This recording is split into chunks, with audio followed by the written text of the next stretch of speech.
Magatte Wade, welcome to Dad Saves America. Thank you so much for having me, John Popola. So we've known each other a long time. Your husband, Michael Strong, was one of the first guests on this show 4 years ago. Yeah. But I'm so excited to have you here because you are a powerful force for a lot of things, for a lot of important ideas. And you're coming at it from a different perspective. You're an immigrant to this country. You are from Senegal. You have businesses. You have businesses here and in Senegal. And so you have a really unique perspective on a lot of the things that dominate the conversation today, especially with our kids. Things like why do countries become rich or poor? Where does inequality come from? Yeah. How should we think about colonialism and these sort of big things that get blamed for all the problems of the world? So let's just start there. Yeah. Why is Africa poor? Why did the white world get wealthy, and why didn't the black world move alongside it? Oh, well, it depends how you want me to respond to that. If you want me to respond to that the same way, maybe your kid's going to, I don't know, some regular schools, come back and tell you, Dad, this is what I learned about it. They'll say, oh, Dad, it's because it's colonialism. It's because slavery. It's because of racism. It's because they're stealing the natural resources of the Africans. You'll hear stuff like that, right? And from maybe some other people, you might hear, oh, gee, you're asking, John, didn't you know about the IQ theory, according to which, blacks and browns are simply not as smart as white people, and it shows in the state of our nations? Or they say, oh, these Africans are so lazy, they're always fighting each other. So this is probably what you'll hear, I promise you. Tomorrow or right after this, the next 100 people you meet, ask them that same question. Why is Africa the poorest region in the world to this day? And they will say, they're oppressed, they're stupid. They say all of those things. There you go. There you go. And for my part, for the longest time, when I was still a commie, because believe it or not, at some point I was a communist, I used to think that it was because of racism. I used to think it was because of slavery that happened. I used to think it was because of the colonialism and all of that. But eventually, at some point, I had to really, connect the evidence and take colonialism, which is the biggest one. I'm sure out of 100, a good half of them are going to bring up, if 50 to 80% will bring up colonialism. Yeah. But that one, you take a look at it. Ethiopia has never been colonized. Yet for the longest time, it's been the poster child for poverty in Africa. Conversely, Botswana has been colonized. And for the longest time, Botswana has been one of the best performers on the continent. So I'm thinking to myself, this doesn't add up. And Vietnam, look at Vietnam, has been colonized, bombed twice by the French and the Americans. Those guys have literally been poisoned, literally. And look at Vietnam today, coming back up, when it was worse off than most African nations back in the early 60s when we were getting our independences. Yeah, So, I think I saw like South Korea was as poor as a median African country not that long ago. No, back in... And now it's basically like a super state of like high tech. There you go. Singapore, British colony, today richer than its colonizer GDP per capita.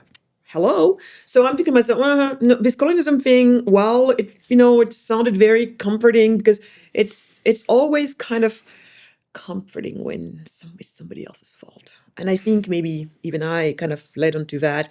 And plus the books don't help us. History books don't help us. The way things are showed to us don't help us in terms of, So that was a first big one for me when I started to, wake myself up to these other things. And then you take the people saying there's something inherently wrong with you. Your IQ, you're lazy, like your virtue and character, there's something missing.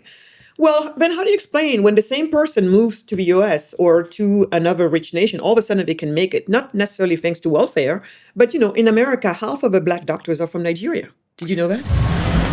All right, real quick. If you like what you're seeing and you want to see more, be sure to hit the like button, subscribe to the channel, and ring the bell. It lets YouTube know that you want to see more Dad Saves America, and it helps spread the word. So it's one of the best things you can do to support what we're doing. And now, back to the show.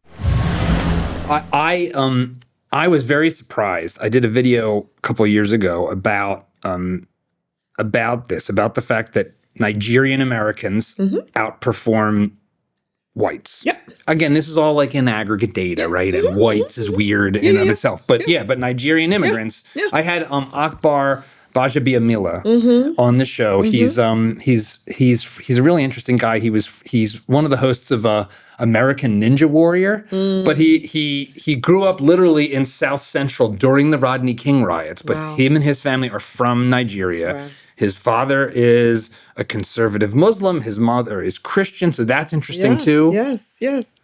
And basically, the story he got from his father and mother were like, when there was all the riots and all the craziness, they're like, no, we don't do that. Yeah. You stay put. You stay safe. Yeah.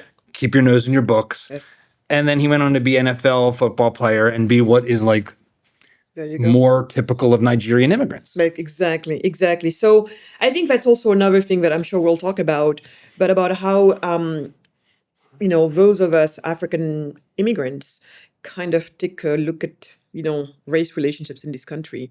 We just don't come at it from the same angle.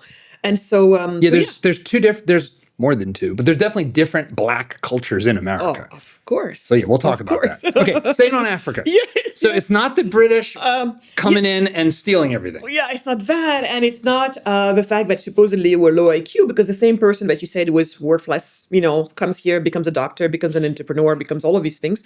And so, but John, it's when I built my first business that I started to realize what the hell was going on. And just by the way, just so people understand how I came to all of this, I did not come to what I believe today because I opened a book, however it's from Hayek or Milton Friedman or any of those great guys. It's because I just followed my own simple lived experience.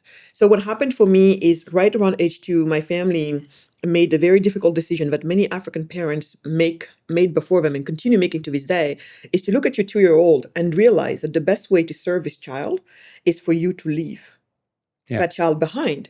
Migrate away to a nation where you can get a job and get an income and then send that money back home so that she can be taken care of. And that's exactly what my parents did. So as of age 2, I did not see my parents anymore.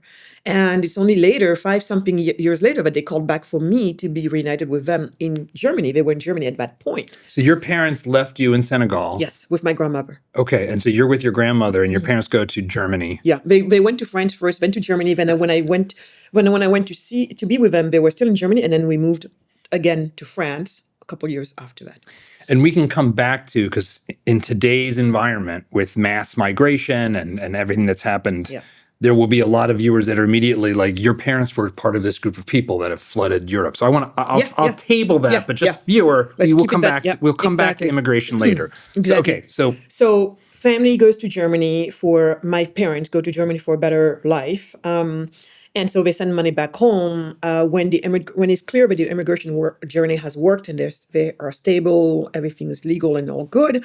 And then they call for me to be reunited. At that point, I get separated from my grandmother in some of the most traumatic ways. You can imagine she was the only caretaker I knew. Because my parents, I didn't know them. How old? So this is how old were you? When I was 7. By the time I was 7 is when I had to be stripped away, right? That's such a hard age. Right? There you go. So for me, I didn't understand anything, but all I felt and all I remember from that time was the distress and the despair and the anger of having and be like, wait, what? She's not coming with me? And no, she's not. It was a tough one. To this day, it's still tough to think about it. And so I left my grandma, the only person I've ever knew. I slept in her bed, all of that. I mean, my grandma and I were just like, whatever. But anyway, so I arrive in Germany and I look around and I kid you not, John, I'm just like thinking to myself, how come these people have this and we don't? And now I want to talk very briefly about today's sponsor, Cozy Earth. They produce some incredible sheets and pajamas made of bamboo, incredibly soft. I've been using these on my bed, I should say our bed, me and my wife's bed, for the past month. And they're awesome.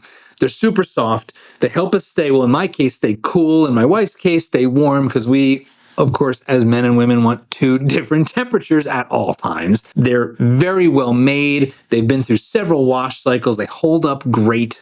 And I just can't say enough good things about them. We have switched to them on our bed and are happy for it. If you want to try them out, they offer a 100-night sleep trial, which means you can actually try them for over 3 months. And if you don't like them for some reason, Send them back hassle-free. I didn't do that because I love them. I'm keeping them. They also offer a 10-year warranty, so very high-quality product. Definitely worth checking out. If you want to, you can head over to cozyearth.com and use my code DSA for up to 20% off. And after you complete your order, if you get one of those post-purchase surveys, let them know we sent you over, because home isn't just where you live, it's how you feel. Let's go home with Cozy Earth. And now, back to the video. And all I was talking about really was back home in Senegal, when my grandma said, Magatte, it's time for your shower. Oh, I knew I had a good 45 minutes to an hour to play some more and fool around, because I knew she would have to get the stove of coal going, put a pot of water on it, wait for it to boil. Then we put it into a bigger bucket, mix some cold water to it. Somebody stronger than her drags it to the shower area. And there, some 45 minutes to an hour later, taking from a small plastic pot, like, this is not plastic, it's ceramic, but plastic, back and forth from a big tank, I would then finally take my shower. That's what taking your shower meant. And to this day, in many places on the continent, that is what it still means. Yeah. And so here was there running water? I guess we didn't have running water. We didn't have, it was not pipe water, forget, and let alone hot water. So I arrive in Germany. My mom is saying, Magatte, time for your shower. I'm looking around. I'm like, lady, where's the bucket of cold water, warm water? She's like, oh, come on, you silly. Jump in the shower. I jump in there, turn the knobs around. Water's coming down. And I'm like, oh, the pressure, you can play with it. You play with the temperature. And I kid you not, I really thought somebody was playing a bad trick of juju on me, because my brain could just not put it together. How long was your first shower? Oh, I don't remember, but were you just like, I'm never getting out of this? No, seriously. That was a good question, because first of all, I was trying to figure out what was going on, because I'm like that. When I see something that doesn't make sense to me or I cannot explain, I have to find a way to explain. So this actually, I never thought about this, but I'm sure I spent a lot of time in there probably for a long time until I figured it out. So, but it was so weird. So I kid you not, John, the same way, literally, I was just like, what is going on here? Like, almost like I'm not trusting this setup. The question was, how come they have this and we don't? Mm-hmm. And it was the same about the paved roads versus non-paved roads. About, you go to the grocery stores, there are more type of apples and breads than my little brain could count. And I'm just thinking to myself, what? And it became the defining question of my life. I needed to know. And the question then eventually became, how come some countries like mine and so many in Africa are poor, while others, US, New Zealand, Australia, you name it, are rich? And that's why I can tell you my little survey, because for the many, years after that, I spent my time trying to find out why is my continent the poorest in the world? And that's how I came to hear all of these different people saying all of these different things, magazines, books, movies, all of them. And when you take them all together, that's what they say. Something inherently wrong with you, low IQ, lazy, whatever, or, these external forces, colonialism, slavery, racism, whatever, this is a reason. And so I want to actually linger on the most difficult one of those questions for just a minute. Yeah. We don't, because I don't know that. Yeah, IQ. I think we both we probably know the same people in this like circle of people that shades into the tech right and stuff, who will say, well, no, just look at the data. In fact, the data that exists that is not broadly shared tells a horrible story. Yep. And the global south is literally just lower IQ, and you don't want these people in your countries. Right. And you could imagine the reasons for that. It might be nutritional over time. I'm not sure, but so debunk this for the person who's watching, who's actually encountered, like, not just like rank sort of bigotry, but just like the serious question, the question that has become hard to ask. Yeah. Like, what's your response to that person? So first of all, I would say to folks like that one of the things that for me bothers me is how the studies are made, right? So there are some issues around how the data is put together, and who and where are they going and looking for information? What's the sample size? How relevant it is. You have a place where people are used to playing the game of like testing and all of those things. And of course, you're going to have an advantage when it comes to that from places where it doesn't necessarily work like that. So you have all of these different issues. And then also, I would say, but on the nutrition part, we see that nutrition, on the nutrition part, oftentimes when you have poor people Yeah. who don't have a lot of access to a lot of protein, we know that the brain operates on protein for the most part. And also we know that protein is usually more expensive than anything else. And so it's really hard for people to have access to that. But where I have an issue has to do with you saying that something is coded in the genes, of somebody, and therefore the quality is just not the same. So on that, what I would say is, how much of this is something genetic, some part of it genetic, perhaps.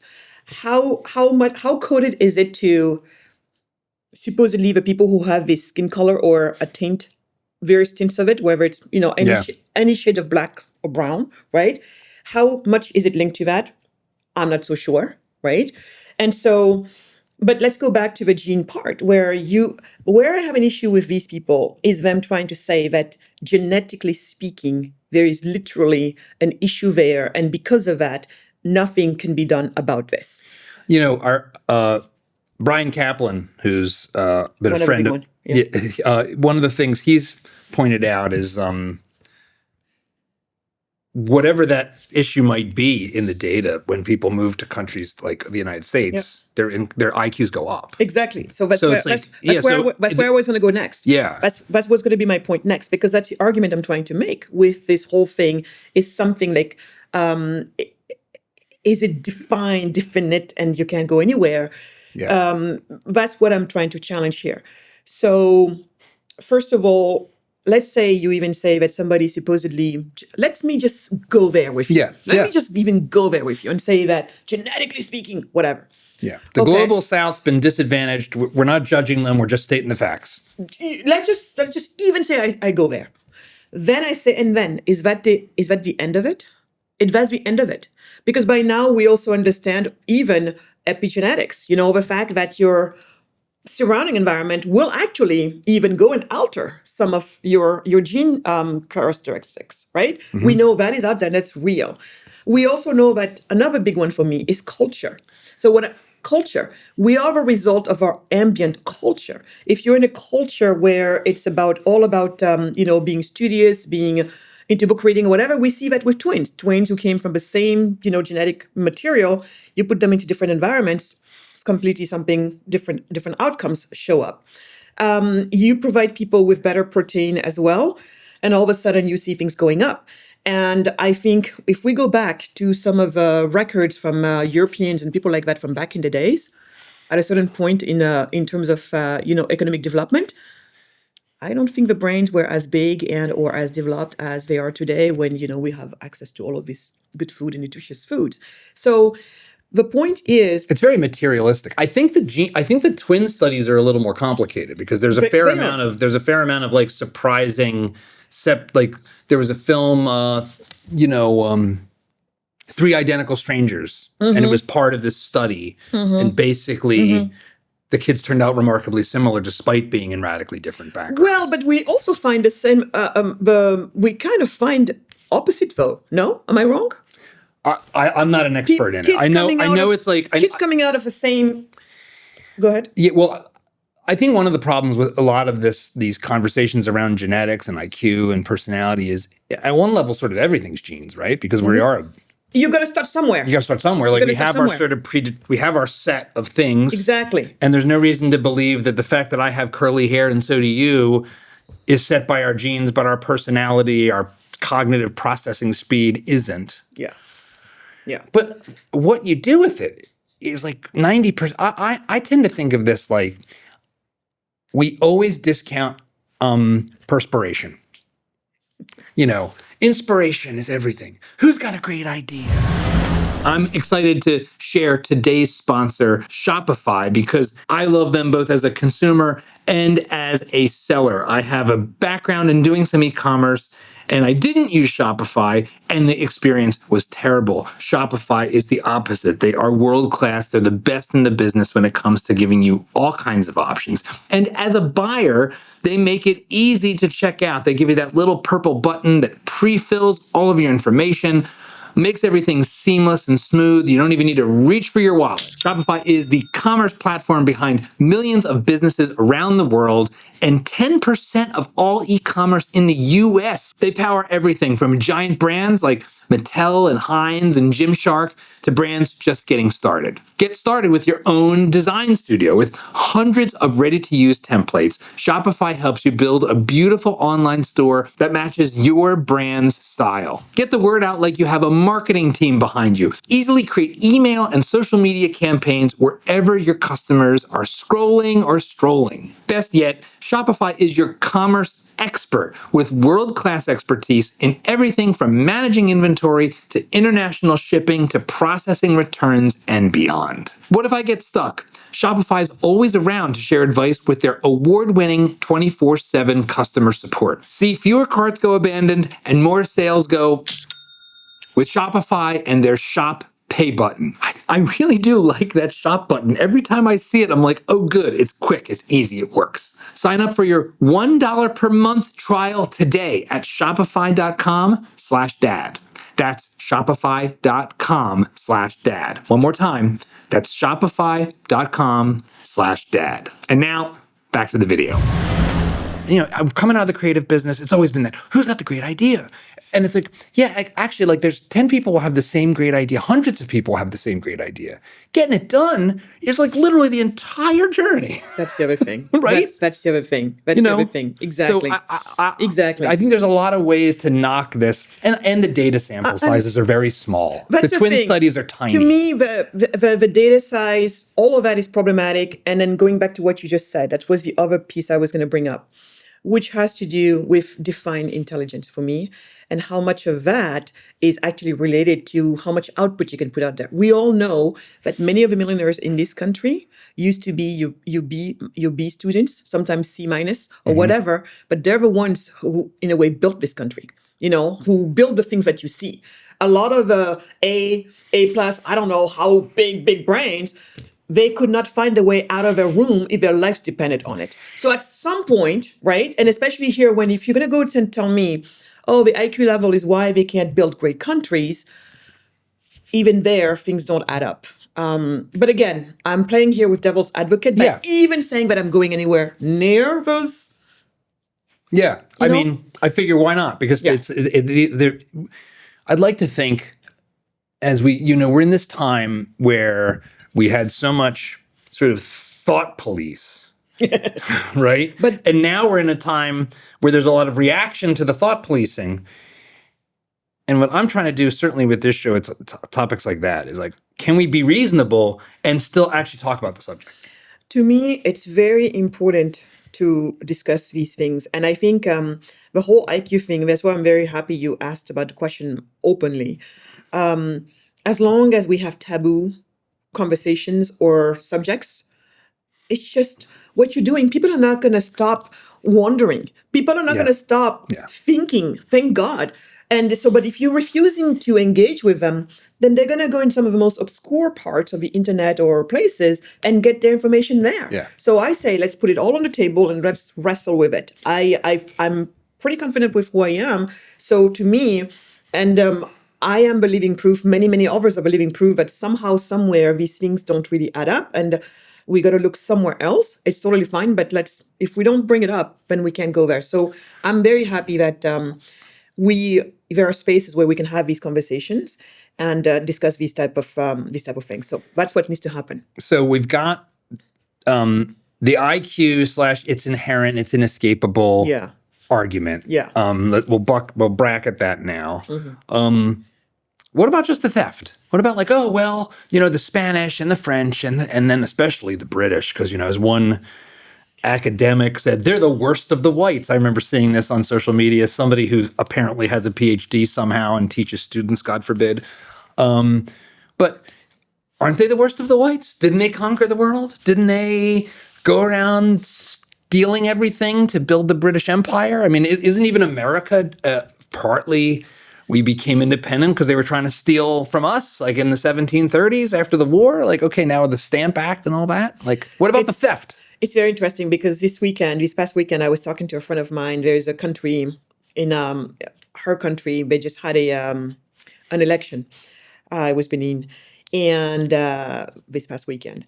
And so I don't know how the conversation got into this, but I was a little bit upset because I'm just like, by now, you should know that I don't buy into these things, because she was just complaining about, that this new president that's there is probably going to be not anything different than the previous one. And eventually the conversation always goes into what it always goes into, and the West. But we're here because the West.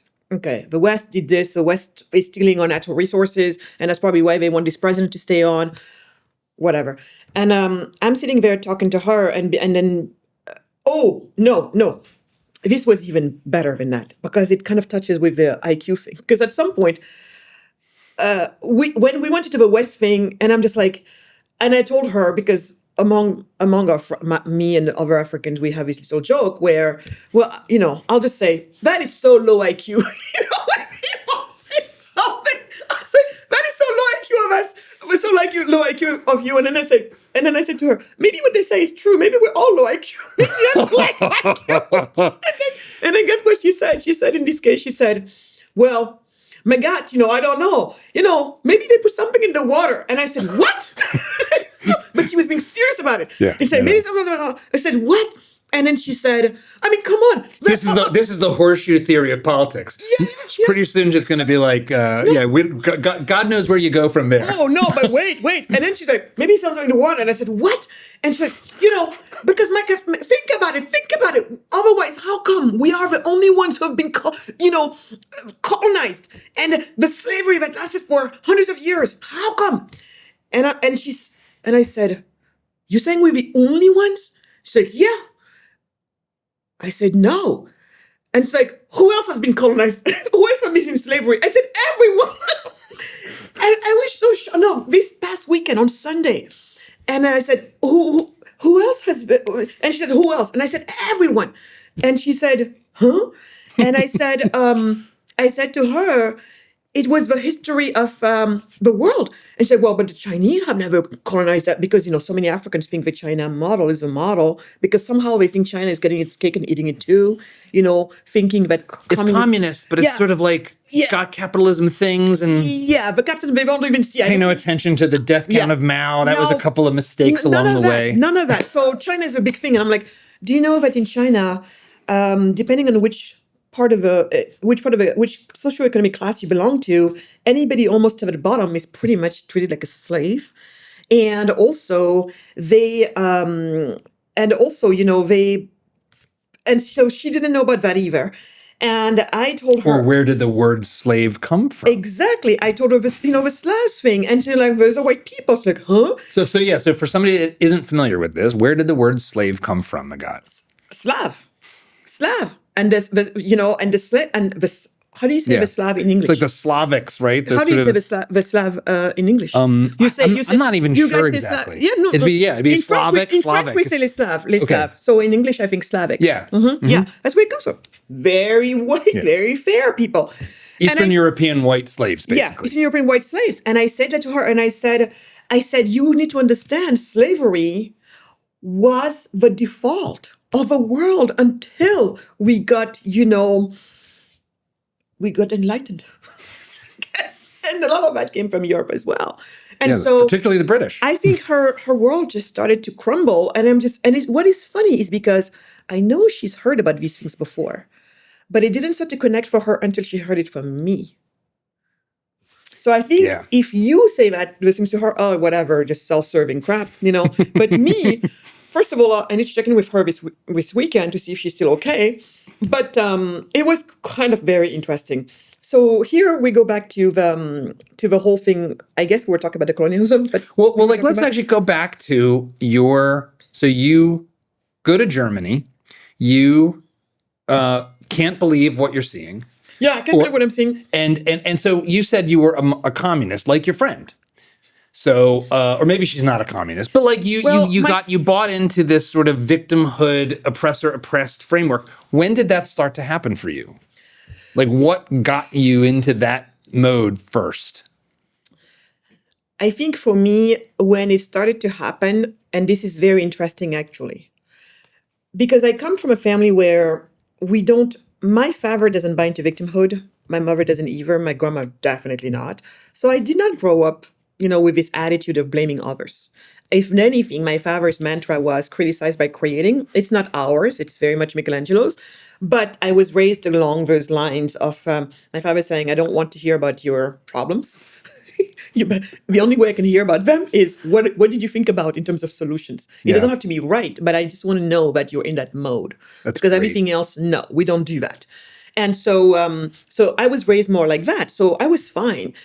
But I think when things started to happen for me was when in high school in France, we started to be talked to, not about what the French have done in Africa or anything like that, but more about what Americans have done to Black Americans. Yes. It's not forget Algiers while you're in France. Well, like, let's harp on the Americans. But exactly. keep going. And no, it was so interesting, and it's a very interesting question you're asking me, because if I have to go back and point when I started to maybe believe in those things, the way the slavery was taught to us, at least from France, did not stir that up in me. Of course, was I upset that people are being enslaved? I don't care which skin color you are. I didn't like that. But when I started to, in my mind, start to think that the slavery was happening because of somebody's skin color, that happened because of how the books were presenting the African, the American treatment of African slaves back in the days in America. Do you remember there being any talk of the fact that these people were sold by their own people? Or any of that? Did any of that even enter into the conversation? Yes. Okay. See, on the French side, they would talk about that, of course, because it kind of makes them see we didn't do anything that nobody else was doing. Okay. So that part they do. But again, when I go back to and that kind of made sense because we hear about this all over the continent. We know, we do know. Like again going back to Benin. At some point, there was a presidential debate between two of the candidates, and the president, Patrice Talon, who just now turned over to the new guy, the other guy was trying to get at him and be like, "Oh well, everybody knows that your family was slavers, trading slaves," and it's like, "Yeah, and yours too," or something like that. So everybody hears about. We all know about it. I mean, again, but this was it was humans were a commodity. It is horrible. Don't take me wrong, but we have to have our facts right. And this is something that really was happening. And so in this case, in Benin, for example, there's this one woman, one of the richest women in Benin back in the days. What was she selling? Slaves. And when all of a sudden, she was a woman, and then all of a sudden when that business went away because, it was no longer okay to do that. The people who were buying them had decided, also we're not going to buy them anymore. Like especially the British people saying no more of anything. The market is going down. So this woman, do you know what she went to sell? Palm oil. One day I sell people, next day I sell palm oil. This is it. It's just, you know what I mean? It is so wrong, but it is what it is. She's like, hey, you know what? Palm oil is easier because these selling people are a pain in the neck. Exactly. Palm oil doesn't talk back. I guess. I mean, it's just. Man. Okay. No, yep. It's horrible. Us humans can be the worst in the world, and we can also be the best. But that definitely was not part of any one of our collective history. Was not glorious at all. So when they talk about the story of Europeans, especially France, then it's like, yeah, but they were sold by their, by the chief of the villages, people like that. So it's not like, it's not like what. So that's what we've been told.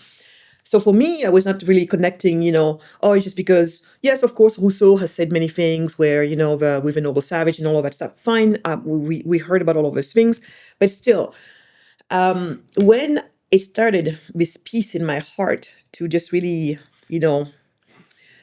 feel weird is because, and just so one more point, in Senegal you have this thing in Gorée. We have Gorée Island. Gorée Island. You have a few spots in West Africa where from there the slaves would then start the journey towards the Americas, right? Yeah. And we call them doors of no return, or the last, So in my country we have one, and it's called Gorée Island. And So this was basically a slave port. yes, Okay. yes.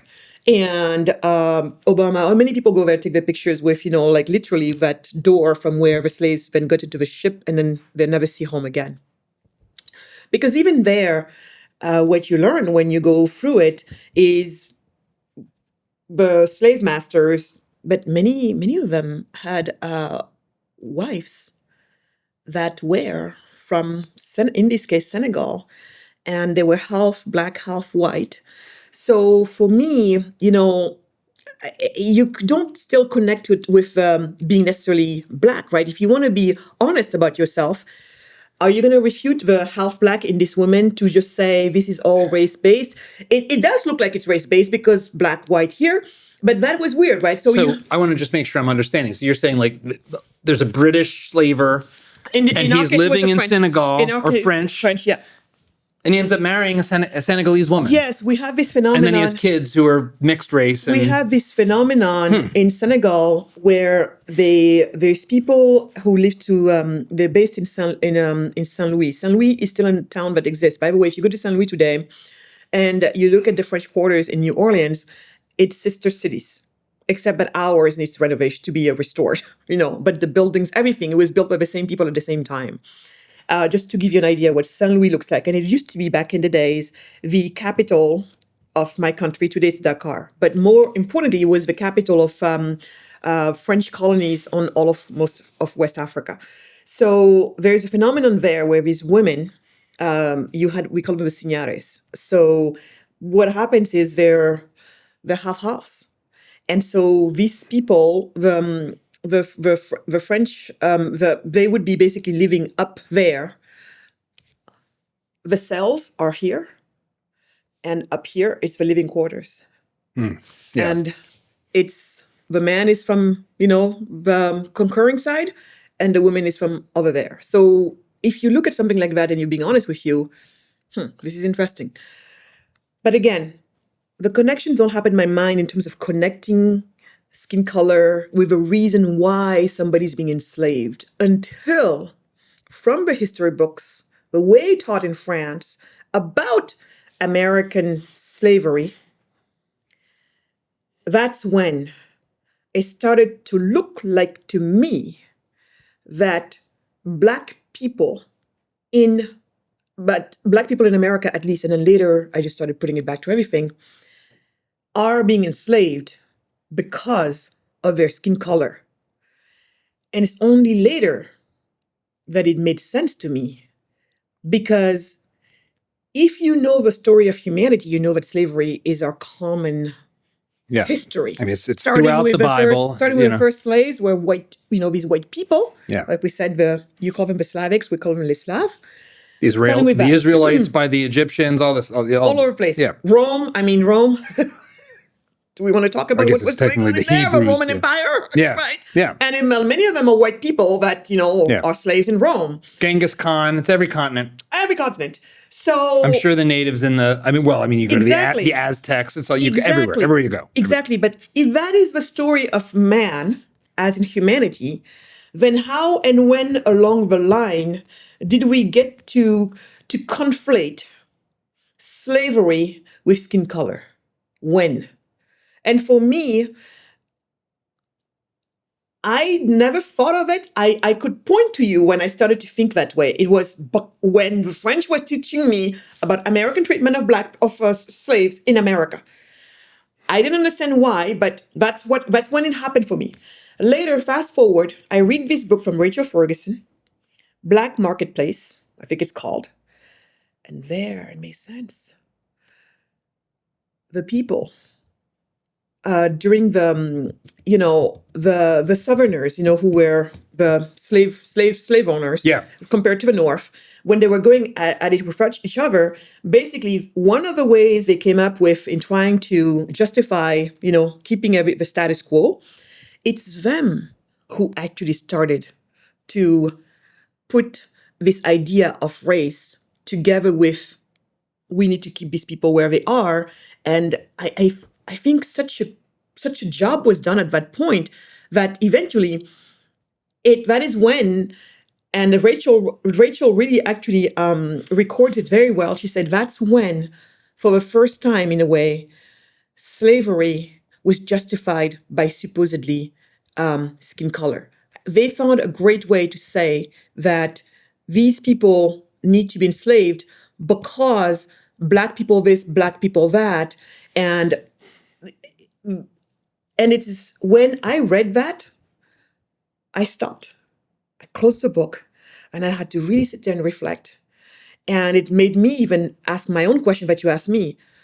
When did you start to believe that slavery had to do with skin color? And that's why I could answer you right away, because I had to go through this homework of mine, because I closed that book and I had to ask myself the hard questions, which was, it is interesting that if you know the history of the world, you should know better that slavery is not about race. It's not about skin color. But eventually you think this. How? Yeah. And when did we get here? I spoke to another historian recently, and he was talking about how in the early, actually, he wouldn't call himself a historian. He's very much a self-taught person, but he's basically going through the history of the United States starting in 1492 and slowly working up to essentially the Revolution. So we spent a lot of time talking about the 1600s in the U.S. 1619, the arrival of the first African slaves in Virginia and whatnot. And one of the things he was saying was that in the U.S., in the South, prior to the arrival of slaves from Africa, you had British indentured servants who were white. Yeah. And that for a bunch of reasons, some of which just having to do with like a lack of competition, the treatment of indentured servants in the South, in the colonies, was much worse than it was in England. And so a culture of being more abusive towards these indentured people who eventually would serve their time and whatnot, took root. And then when you had the arrival of Black slaves, who were not indentured, who didn't have basically an end date on their contract, that culture was already in place to basically be more abusive because they couldn't go anywhere else, and there wasn't like a market for indentured servants. And there was no expiration date on their contract. They were so like if I'm Senegalese and I am brought to Virginia in 1650, and I'm never going to escape and I know it, my incentive to do anything other than stay alive is pretty low. And then I've got a master who's just been brought up in a culture of abuse. And so I think like the criticism of America's chattel slavery being pretty awful, we can't dismiss, right? It was actually, chattel slavery in the United States was particularly horrible. No, I don't think we can, none of us can dismiss any of that. And I certainly agree with that. But I think the point I'm trying to make is, I really think it's going to be important for folks to understand that slavery, at least for most of it, had nothing to do with skin color. Yeah. And I think globally, historically. And I think that it would serve all of us some good to know that. Why? Because to all the Black people who are out there really angry, upset, and I can totally understand it, for them sitting there and thinking that all of this has happened just because of something as stupid and vile as racism, it's disgusting. It is disgusting and it is hurtful, quite frankly. I get that.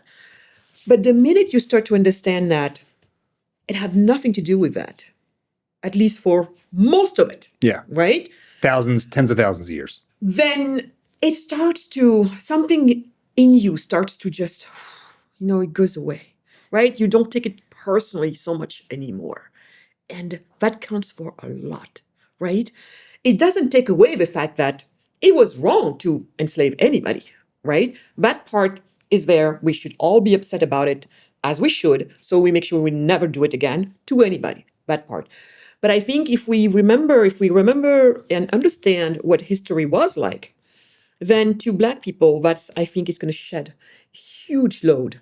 The almost like the injury added to insult, or insult as an injury. I don't know which way. Yeah. But so It's let's take that both. away. There's layers on both Exactly. cases. And then to the kids here, especially the kids walking around, having this sense of guilt because supposedly my ancestors did this, my ancestors did that. No. They did things, but what they did, my ancestors did too. If slavery is what we're talking about, enslaving people, if we're going to go by that account, all of our ancestors have been doing bad things, right? But this idea that they've been doing it because you're Black or not, that I think we have to wrestle with. Because once we get that, understand that, I think it just takes a lot away from both sides. The people who walk around thinking that their ancestors have been oppressors, and the ones who walk around thinking their oppressors have been oppressed, equalization, everything starts to be equalized. And from that place, I think we start to have better relationships. Now we can talk about the other things, and it doesn't skew things the way it's been skewing it so far. So for me, that's why it's so important that we discuss these things. But again, like you said, the pendulum has gone too far one side. Now it's reactive, and in between, it doesn't help that we have people who are just here to be like to gaslight us. So we need to have this conversation. Allow people to stop during the conversation so that we can acknowledge, it's painful. A lot of these things are painful. And, but for me, it's been very, I have to tell you that when I read Rachel's book, my mind kind of hinted at a few things. But when I read her book and she was explaining how all of this happened, how we got to conflate slavery with race, with skin color, I was like, wow, this is very interesting. And it, even for me, it freed me a lot. It freed me a lot because I like to think of myself as somebody who doesn't have resentment, but you can't be taught certain things for a majority of your life without it impacting you in a certain way. So your mind oftentimes will fight something that the heart feels, but the heart is such a powerful thing, and few things unlock it. And reading Rachel's book helped me finally. She was the voice in my head that talked to my own head, and together they unlocked my heart, and then a lot of things just got away. That's so true. And I think one of the things that's hard is we make decisions as a creature largely emotionally, intuitively, right? So there's some process, there's something that gets our guts, our heart, our to have whatever it wants or thinks or whatever is comfortable or uncomfortable. That's right. And it's funny because all the research into this sort of stuff, like people, like just making an argument is usually not that effective. Like you have to have so much more. Like when you say your friend, like if I'm telling your friend some of these things and you're saying the exact same words, like and we're both reading from an identical script in the identical way, it is simply the case that like your friend's going to listen to you more because she knows you, because she trusts you, because she knows you're not a bad person, and who the hell am I? And even the identity part. Yeah. You're Black, I'm not. Yeah. So there's that stuff's going to matter. Yeah. Birds of a feather. There's all that stuff. Like we can't pretend that's not real. Exactly. So you said, I used to be a Marxist. Yeah. Now, how did that happen? Because what's that have to do with slavery? Now, I know that there's all kinds of things that get wrapped up in that, the Soviet Union promoting things, but like how do you go from I'm in France, I'm Senegalese, I'm learning these things, and now communism? Where does the communism come in there? So again, I live my life. For the longest time, I didn't have access to some of the books that later I had access to, so I can't even credit those books for where I have landed to today intellectually. But what happened in my case, living in France, Germany, then we moved to France. After business school in France, I moved to the US. I'm living my life. But then I look at this country continent called Africa.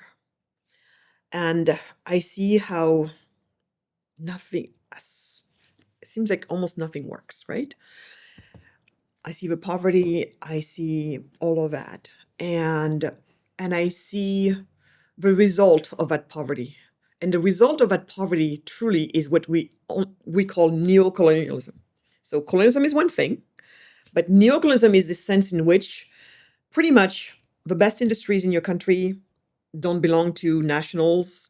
It's all multinationals that, get to have the So best. Nike comes in, puts in a factory, Does isn't that whatever. great? But it's still owned by Nike. Owned by Nike. It's owned by the shareholders of Nike. And But shareholders of regardless, Nike. You look at the water. In my country for the longest time, our staple foods is fresh fish because we're right on the ocean, deep sea fishing, everything. We have access to all types of fish. For the longest time, I grew up like that. We didn't have much, but at least I had fresh fish and fresh vegetables, all of that. And now, less and less, the fishermen and the fishery is still very traditional.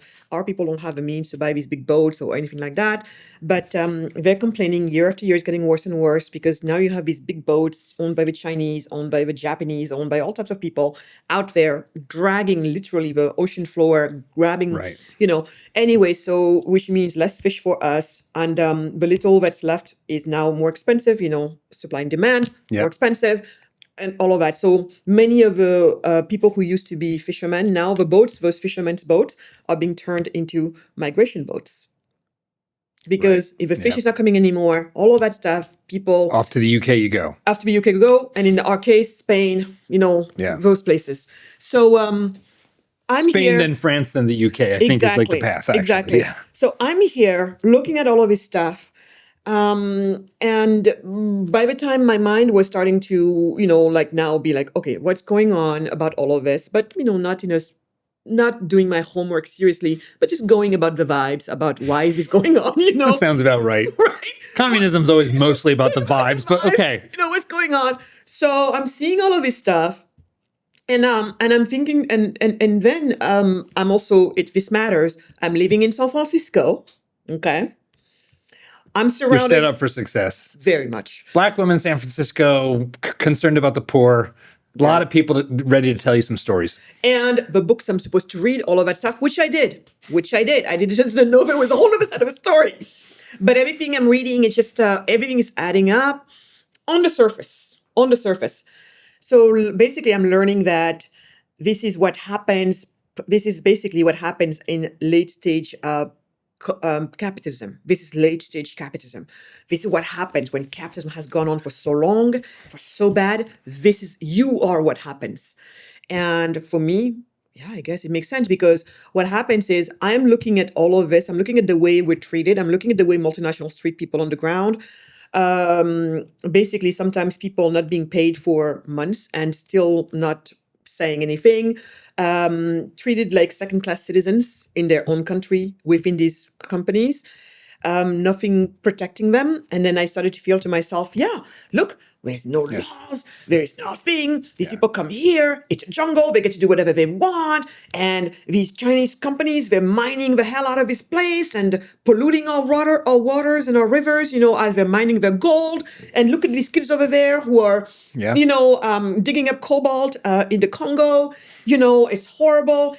And I'm looking at all of this, and basically I am confusing the greed. Everything I'm seeing around me, it's greed. It's greed that in my mind, I'm thinking this greed is basically what capitalism is. Therefore, and then that's when I started to very much listen to the other side. And so I had a few whammies for me. When you're Black, especially from Africa, it's a bonus. Black from Africa is a bonus. It's not just Black. Ooh, So you're Black, exotic. No. You're an exotic person of color. Oh yeah, Black from Africa. I am a woman. And then there was a few other things that for them, So I had all of these things. But think about it. Being Black from Africa, being a woman, there is a few more things. But for each one of those, the Marxists have done a great job of literally stitching themselves to real grievances that happen to subgroups or minorities. And they just have this knack of conflating everything. And I blame today Marxism for what modern day feminism has turned into, where you go from we want women to have rights to now we want to go to war against men and it's a genocide on men. So in any case, I was basically baking in all of that, and I was just crazy. Yeah, and I was convinced that this was all capitalism. That's why, and just basically buying into the Marxist ideologies. So it's exploitation, right? At the center It's of it. exploitation. It's exploitation. There is a certain amount of stuff. Yeah.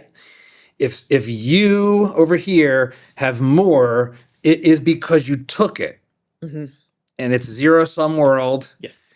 And that's the reality. It's not like you can create things. In fact, we don't really know where the things came from. So that they never have an explanation for how the wealth is there. It's like, well, the whole world's a lot wealthier than we were like 100 years ago. Yeah. How do you account for that? Yeah. Did we steal it from Mars? That's always the first thing with the Marxist story. It's like, but we're richer today than yesterday. Yeah. So where do we steal that from? Exactly.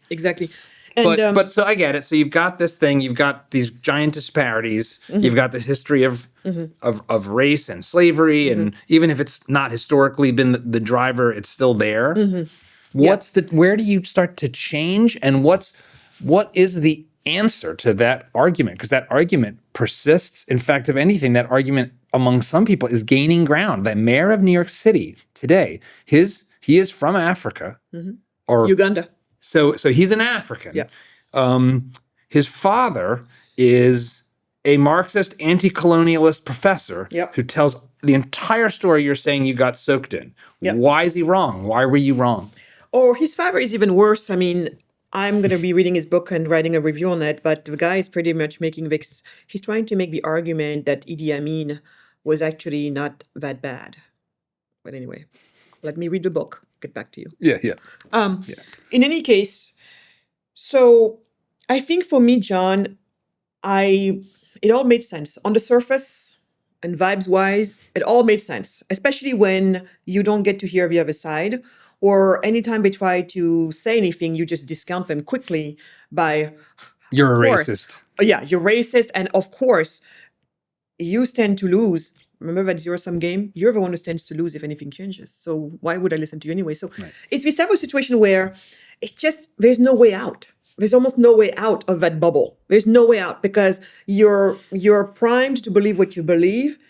And if you even try to say anything that goes against what people inside think, you paid cash. When I started to understand the world differently and started to share the gospel of it with my friends, 90% of them, 90 of them I lost. 90. Yeah. This is like John Mackey. As he started to be more vocal about his views, he just lost all of these the open-hearted friends. Especially those. Oh, I care so much. Yes. I care about the poor. Yes. I care about wait, you disagree with me? I hate you. You're banished. Exactly. You're banished. No, you are. No, it is literal. What happened to all the caring? They don't give a when you start they care about other abstract people, but you right in front, like, but we've been friends for a decade. No, you're dead to me. No. When you say this, it brings me back. I don't know if you've read some of his work, but the work of Václav Havel. He was this Czech dissident, and he was eventually the last president of Czechoslovakia when it was still called that way. And then eventually, they had the Velvet Revolution. Communists went down, and then, when communism fell, then it became the Czech Republic, and he became the first president of that. But the reason why I bring him up is because he wrote this essay that I keep going back to these days, and it's called "The Power of the Powerless." And how actually, remember when you were going into why do these lies persist and even seem to be gaining steam? Mm-hmm. And in his days, all the grocers, everybody had to put in their windows, workers unite, like this whole thing. And if it doesn't matter that you believe it or not, but if you don't have that sign, you're a target. You are a target. You are somebody who is not following the thought, but you're supposed to follow, and you'll probably be persecuted, maybe put in jail. He actually was put in jail for 5 years because of that essay himself. And anyway, so what he was saying is in this essay, he's making the case of how the case of a powerless actually helps and keep the powerful in place, as long as supposedly they are fighting for the powerless. It's pretty deep, and that everything remains as long as no one is willing to stand up to what they know deep down to be not true. And so I think his essay, I wish everybody could read it in these days and times, because I believe there are more people who deep down know the truth than not. Yeah, there's this I mean, we're so social and we care what others think about us. We care, you know, in Adam Smith's, the theory of moral sentiments, he says, we wish to be loved and to be lovely. Yes. To be worthy of love, to be the kind of person that is seen as a love-deserving person. That's right. And I think one of the things that's always been so hard about making the case for capitalism or freedom, or, you know, freedom understood well, like individual liberty, Yes. is you run against all these other more basic impulses. Yes. And you can kind of sound heartless. It's like you see these people who are suffering. It's like, yeah, but I should help them. You should help them. Actually, mostly you should help them, not me. Mostly you. But I'm a good person if I care that you help. Exactly. And you almost have to be kind of like a bastard. That's how you come across. To be able to hold your ground in the face of people saying you're a bad person. Yes. You hate the poor. You're a racist. Yes. Yes. Like, what kind of personality can tolerate that assault and stand their ground? Weirdos. Exactly. Deeply disagreeable types. Exactly. Most won't be like Milton Friedman that are smiley and say on Phil Donahue, like, well, what is greed, Phil? Like, are you greedy? I'm greedy. Is the president greedy? Aren't we all greedy? Yeah. What is greed? Yes. Most people won't have that nice, happy Milton Friedman smile. They'll be like, go F yourself. Yes. Exactly. They'll be more like Trump. Like, it's just like, okay. Yeah. So, okay. Yeah.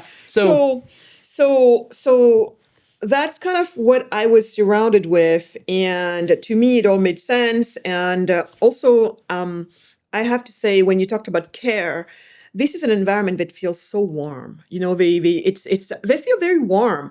So long as you're in the group. As long as you're in a group.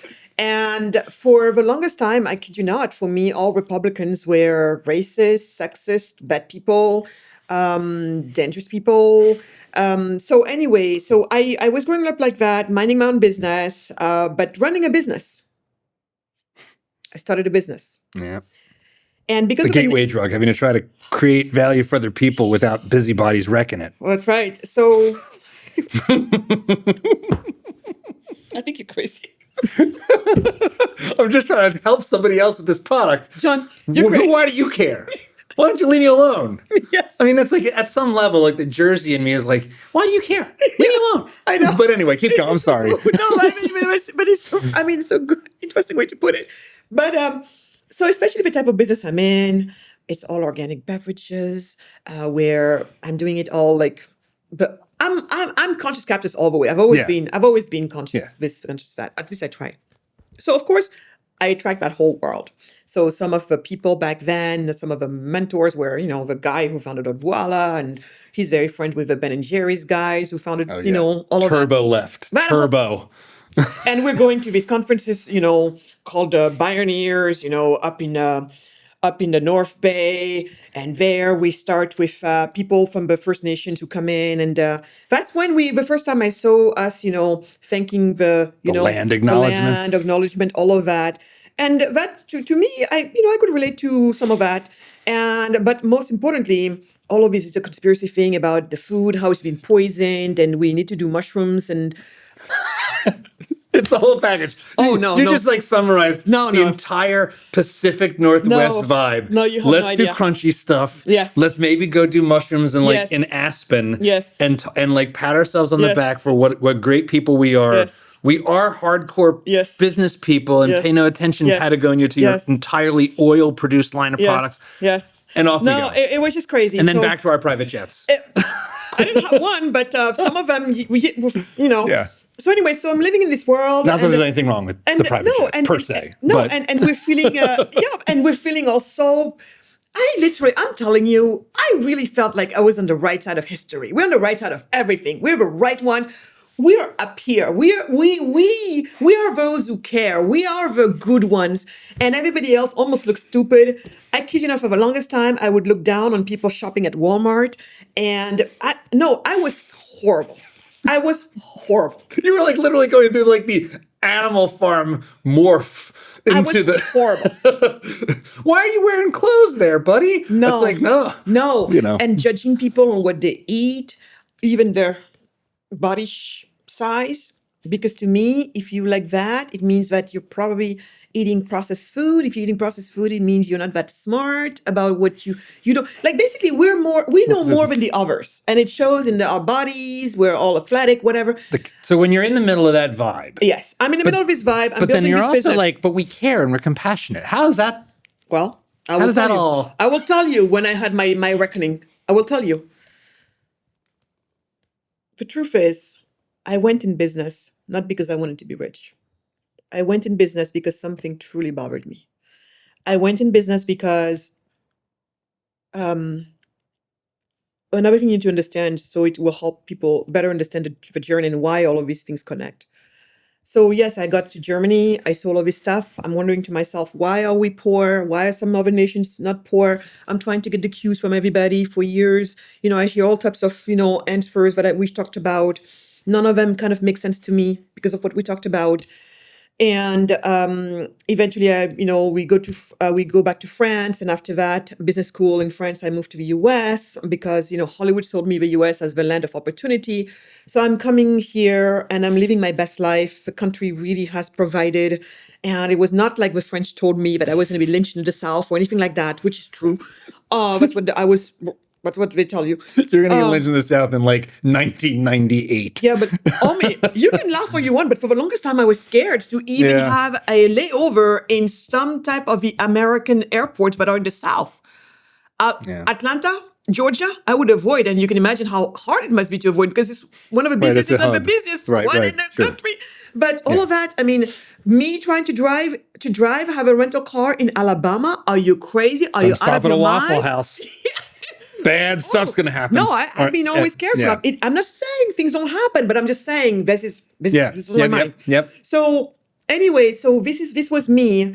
But what you have to understand is my entire life I lived with this part in my heart that the people who know me know that, and there's no other way to call me than to recognize that I'm haunted. I am truly a haunted person, and what haunts me is the stories of African Senegalese people packing themselves into little fishermen's boats, trying to cross over to Europe in search for a job. The boat capsizes. Oftentimes, you have these people serving at the bottom of the ocean as fish food. When you don't have that, it's a body dropping somewhere above England because somebody thought it was a good idea to hide in the landing gear of a plane on their way to Europe to find a job. Or they open the cargo section in Paris Charles de Gaulle and they find a frozen dead body because somebody thought the cargo section was a good place to hide. They didn't know it gets so cold, you die. And when they don't take sea route, they don't take air route, and they take land route. When you take land route, you get stuck oftentimes in Libya. In Libya, we get sold as slaves. Right. And because that worked out great. Right. Obama, great job. Really. Open slave markets. It was so crazy. The whole thing was a mess. Hillary. Anyway. They didn't serve us well on that one. Yeah. So, so this is but these stories are stories that it's not something that I just read in a paper. It's something that's very real to me because sometimes it's a friend of a friend. Sometimes it's a distant family member. Sometimes, it's real. These things are real. And these are the news we wake up to almost every couple of weeks to this day. How often do I spend time on the phone trying to dissuade a young woman with her child to take this journey? And I succeed maybe for a month, sometimes for 2 months, sometimes for 6 months. But eventually I know she'll do it. And sometimes I get the phone call. She was on that boat and she didn't come back with a baby. So, John, when this is your life and the stories, and you're in this great country called America, and by the way, I think this country is one of the best country in the world, and you're enjoying everything that life has to offer. You're living this life of abundance. And yes, you can say you worked hard for it, but the people back home are also working hard. So why this discrepancy in outcomes and making them do what they're doing? So these stories are things that I've lived with my whole life. And every time I would feel good about myself, about the journey that I've been on, and feel the gratitude and love for God and for people that He brought on my journey to help me, because I believe the grace of God shows through people that He brings to you. But every time I feel a sense of gratitude, and I just get overwhelmed with knowing that, yeah, I live this life of abundance, but there's this life of scarcity that I left back home. And it doesn't matter how many times I talk about it. Every time I talk about it, it gets to me. So that is what, in a week, I could go through these periods 2-3 times a week. And it really brings down on me. It's depression. It's a form of depression that you get. It's the pain that comes down on you. It's, I don't know, some people have said, do you feel like maybe you have survivor's guilt? I don't know what that is. I couldn't tell you that I was in those boats and they died and I didn't. Yeah. I don't know.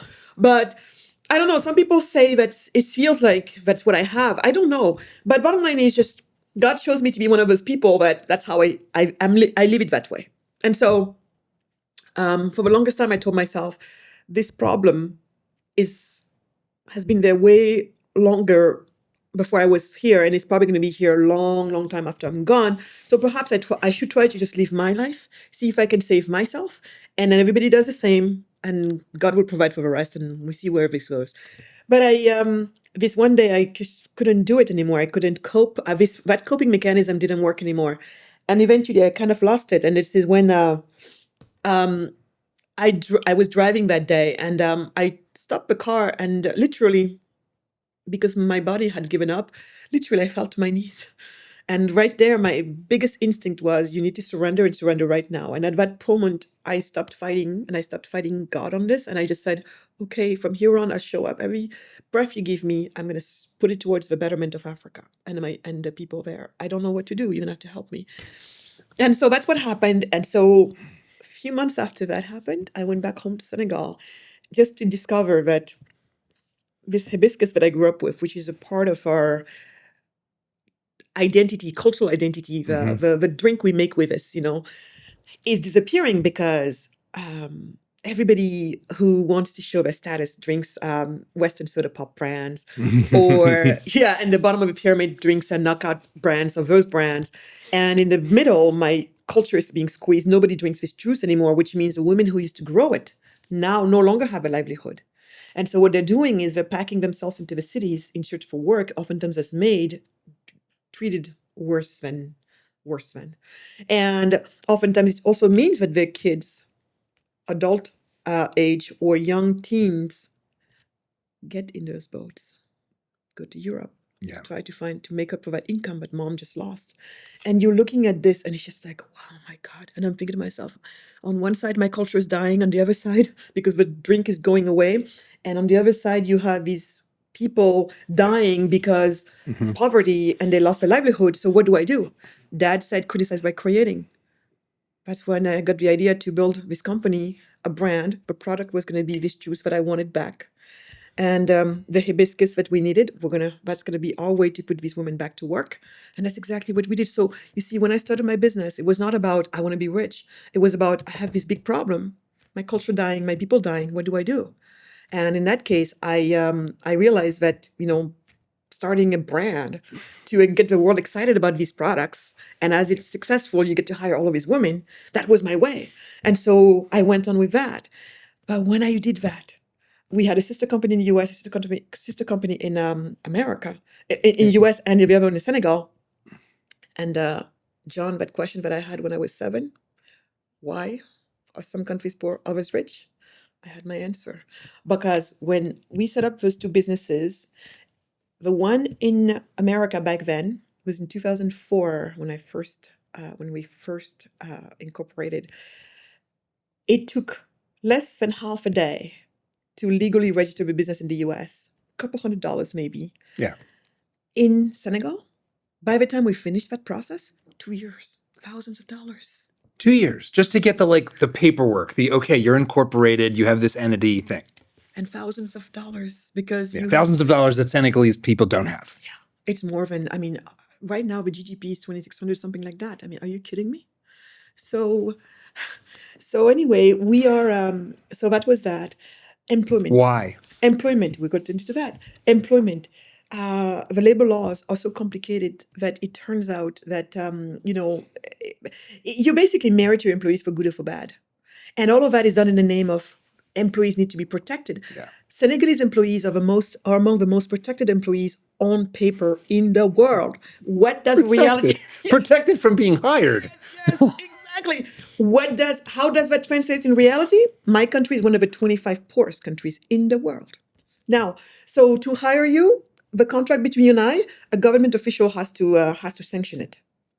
And same thing if I need to fire you.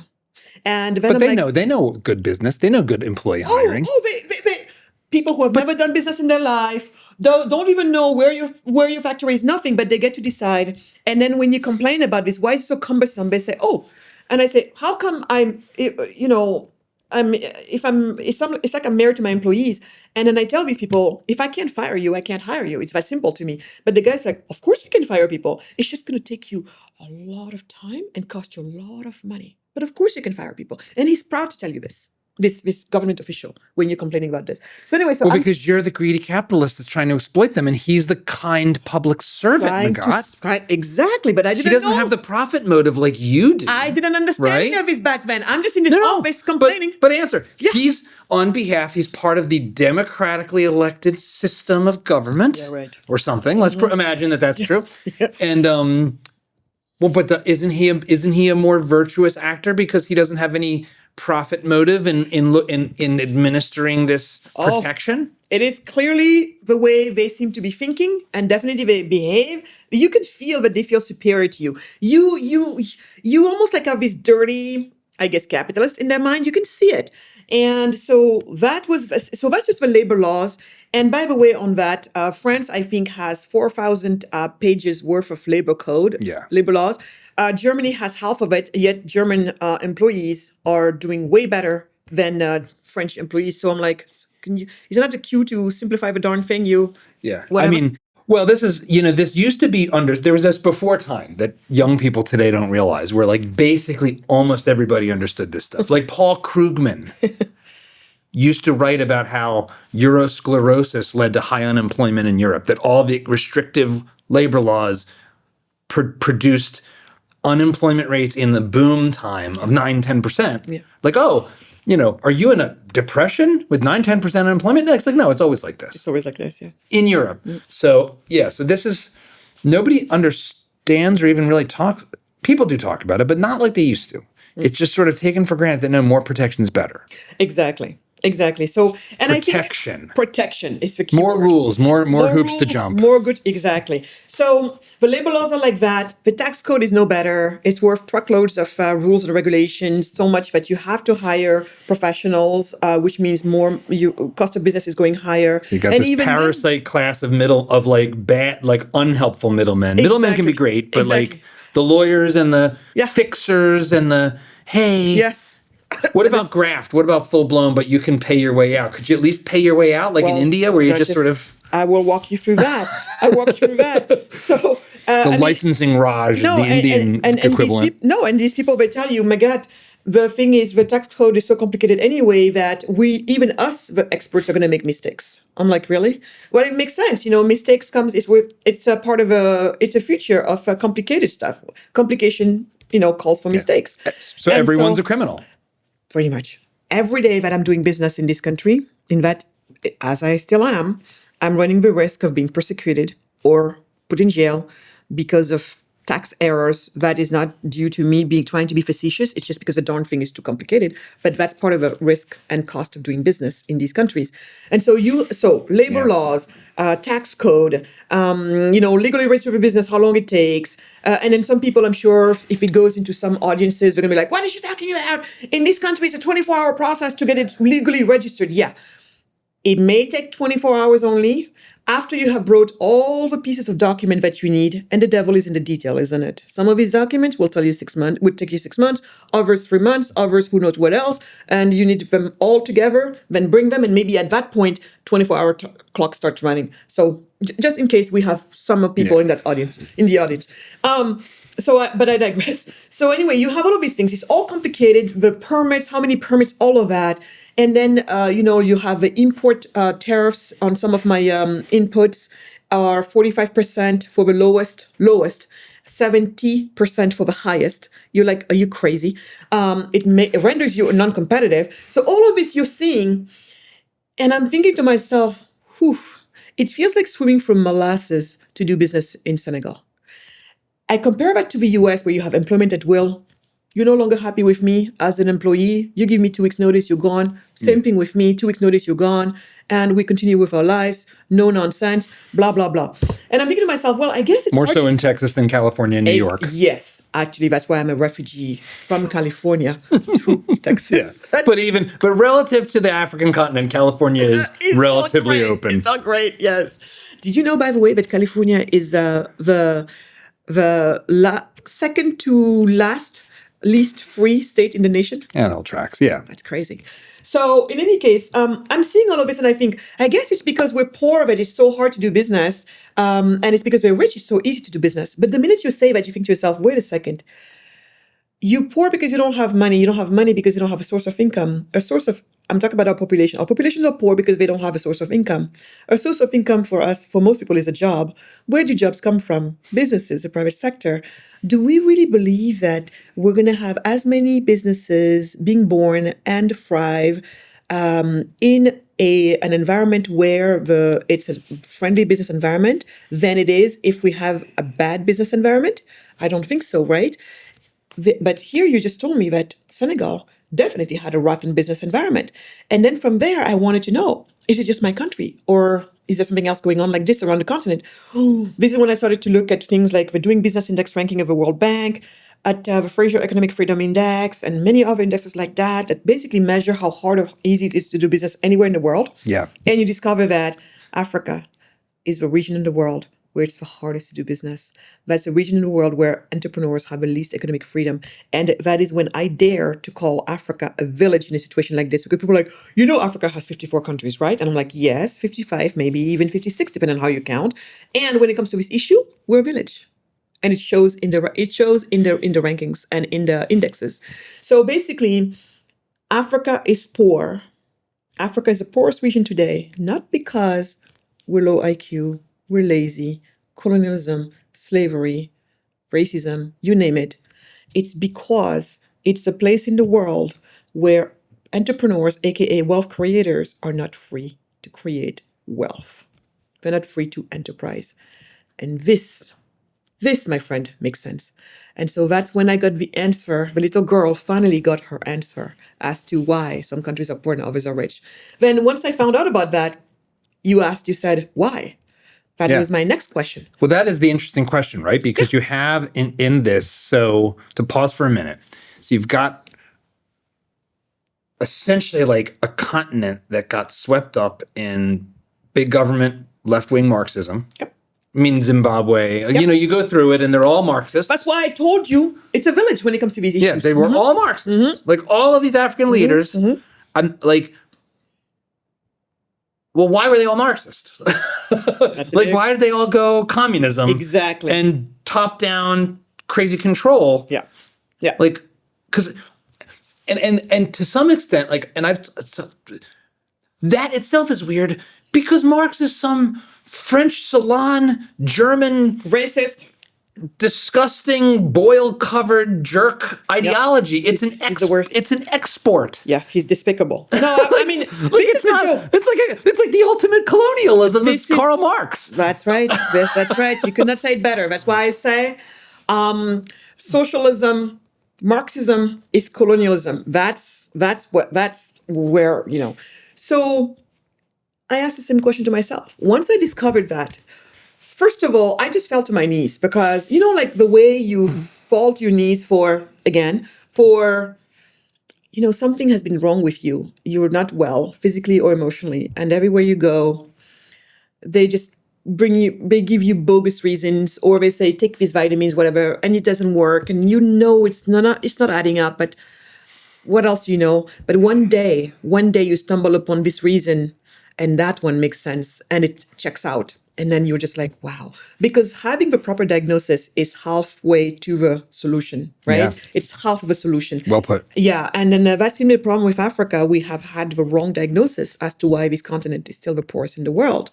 Everybody coming up with this stupid reason that I tell you about. It's just trillions in foreign aid, Yeah. crazy schemes from Bill Gates and Jeffrey Sachs. But that's what happens when you believe that those reasons we brought up are the reason why we're poor. If you act on what you believe. And so that's what's been going on. But if you line up 100 people, like I said again, and you ask them, why is Africa the poorest region in the world? Not one of them will tell you it's because it's the most overregulated region in the world. Not one of them will. As long as that's the case, we have a problem. Because if you don't understand that's a problem, then you're not going to work on that. You're working on bringing me aid and all of that crap instead.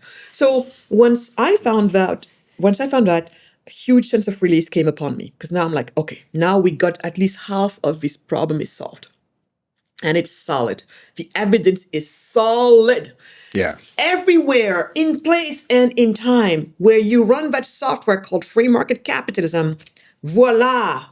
And wherever you're stupid enough to walk away from it, Venezuela and other places, voila too. And it's not a matter of culture. You have people who arguably come from the same root. Yeah, North Korea, South Korea. West Germany, East Germany, back in the days. Same thing. They tried to play with different softwares. Well, the outcome matched. I mean, the Korean one's always great because you can just look to the map of the night and you can see the lit up south and dark north. That's right. And it tells the whole story if you're paying attention. Exactly. I actually had, years ago, I was talking to somebody who was part of the then smaller than today Democratic Socialists of America. Yeah. And he had the gall, because I brought this up. I said, he called himself a communist. Yeah. And I said, how do you justify like your position given the natural experiments we have, like North Korea versus South Korea? And he said, well, actually, North Korea is growing pretty fast. And that might be the fastest growing country in the world.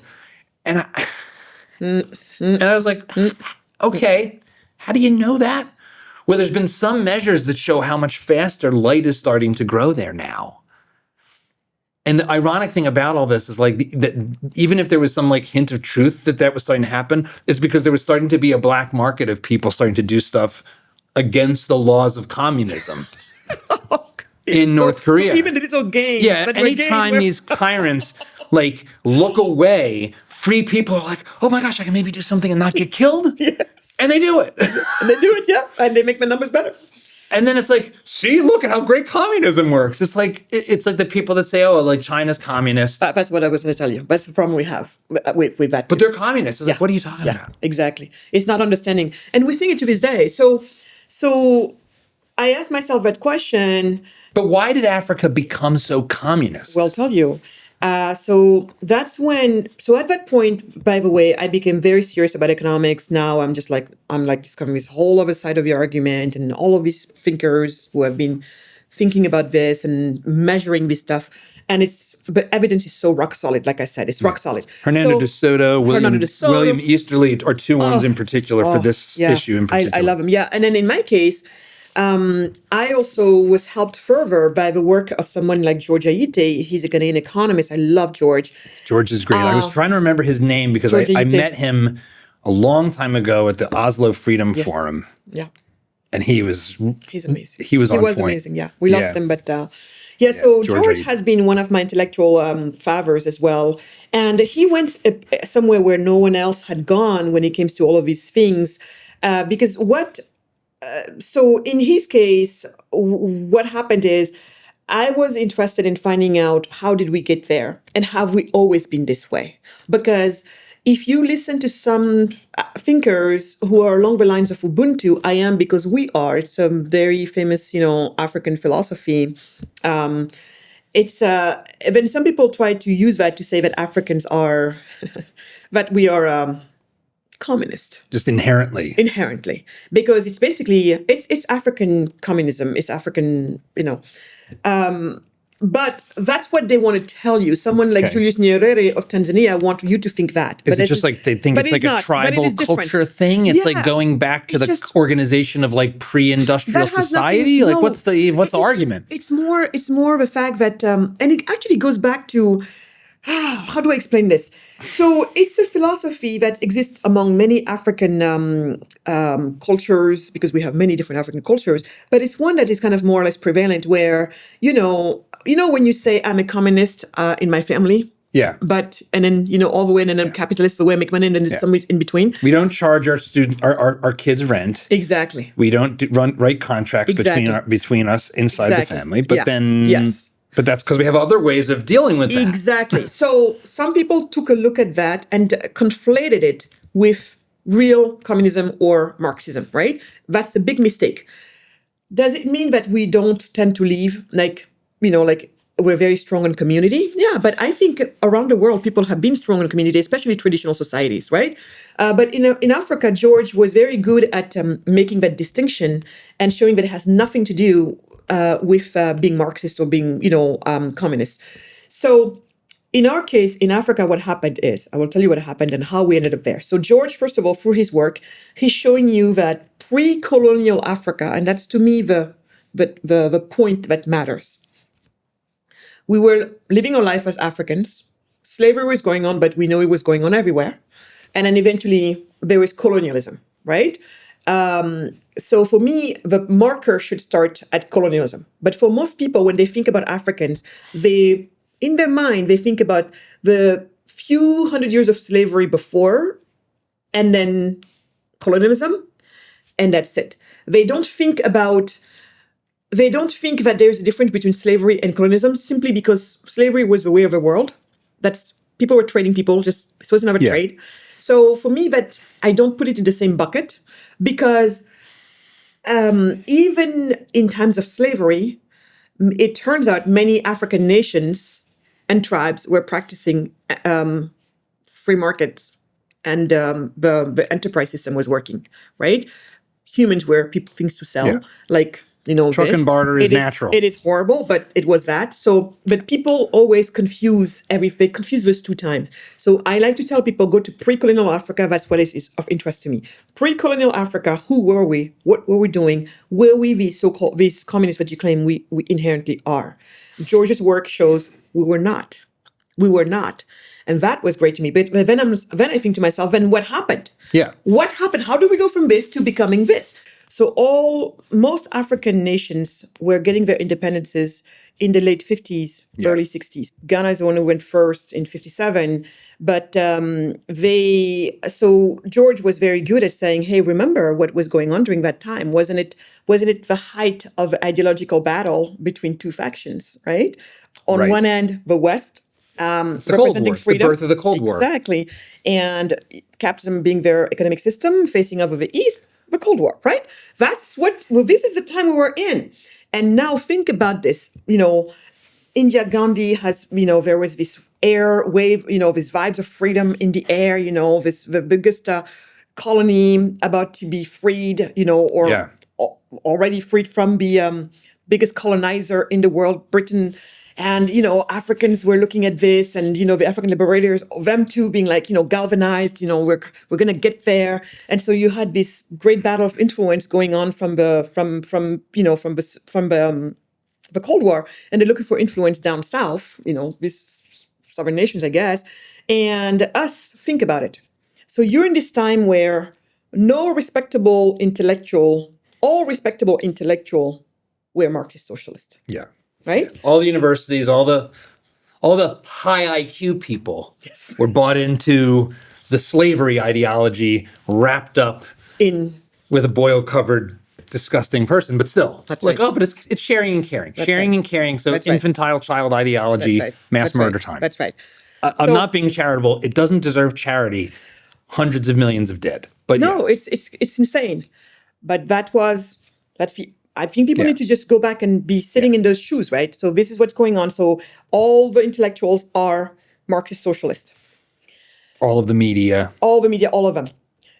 The Marxist traditionally back then have been the ones who have been fighting for racial equality in times when it was not there.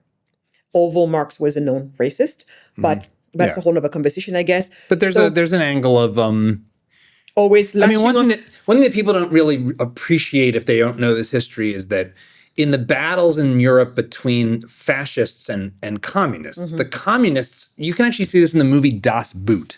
There's a Nazi character in that movie. I just remember this because it was so striking. And he's talking to somebody. It's in Germany. It's like a German. I'm vaguely remembering the movie, but I remember this part exactly. I don't know if it was like a U-boat or something in Germany. I forget. But basically, there's a Nazi soldier who's talking to another younger soldier, and he says, "Oh, I used to be a communist. I used to believe in freedom and liberty and all of that." Yeah. Like that was sort of the way they thought of themselves as global liberators. Like, oh, I'm for freedom. And it just, it's incoherent. But like, no, I want us all to be liberated from oppression, from property rights, from reality. Yes. I want utopia. Yes. Yes. But they did think they were freedom fighters. Yeah, they for did. sure. They totally did. And that's the point. They're, especially that freedom fighter thing, and always latching themselves onto very real and legit grievances. Yeah. Whether it's coming from women or coming from, minorities based on skin color. Yeah. You name it. Whatever alphabet you want to, whatever BIPOC thing, whatever you want to do there. If you're oppressed, the Marxists are if you're not me, basically. Yeah, you forget it. Yeah. I'm Italian, but that's never mind. Italians, I'm Roman. We're turbo empire. Yeah, you got the double. You got the double whammy there. So yeah, I would hide who I am. I'm just kidding. So intellectuals, everybody, like you said, media, everybody, academia, everywhere, Marxist socialists. The Marxists over time have been the one fighting for equal, for racial equality. On top of that, here they are trying to find influence, among people like us. The Soviet Union. But remember that people like us, the African liberators, all of the Africans, think about it. Put yourself in their mind. They're they're at the height of a liberation battle for their respective nations, right? And you put yourself in their heart. They'll probably be full of resentment and hate, and who can blame them for all of these things? And they're saying, oh, surely you who colonize us, usually the Westerners, you think we're going to side with you? No way, to hell with you. And so we're going to go with your enemy, the Soviets. Exactly. So at that most critical time of our history, in that little section of time, as we were gaining our independences at different years, but again, still within the cluster of years in that period, one by one, the first leaders of these liberated free nations, the end of colonialism, we are starting out with Marxist socialists of various intensity. There's a book that I know you're aware of, The Beautiful Tree by James Tooley. He tells a similar story. He's a Brit. He was one of these high IQ academic types, muckety mucks that think they're so great. Right. And so, of course, he's a communist, and he goes down to Zimbabwe to work for Robert Mugabe. Yeah, for Mugabe. Who's a Marxist. Yep. That's right. They all are. So they all are. They were all communists. They all are. Even the ones, because then you'll get it sometimes, I'm sure, and some of the people watching us are going to be like, no, Nigeria was not a communist, whatever. I'm like, even Nigeria, they can say they were doing they were not socialist supposedly, but even in Nigeria, they're still doing 5-year, central planning a la Soviet style. I'm like, okay, so I'm sorry, but anyway, so that's in the best case scenario. Do you know that in my country still the state decides on the price of bread? Did you know that? What could go wrong? Yeah, what could go wrong? And so it's just insane. So that's pretty much, John, what happened to us. And the problem is so here we are. What has been imported, like you said, it's this ideology that couldn't be farther away from who we truly were and what we've been practicing before we started being meddled with through colonialism.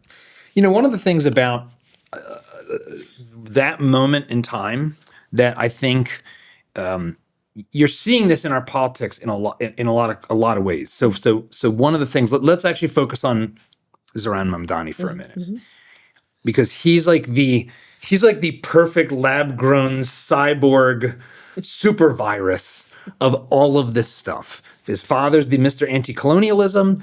He's Muslim and like radically, like his wife was going around hearting like images of murder on 10/7 before the Israelis responded.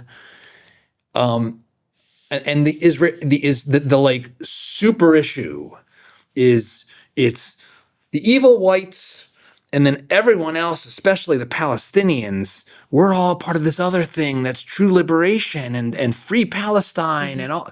And why do I bring that up?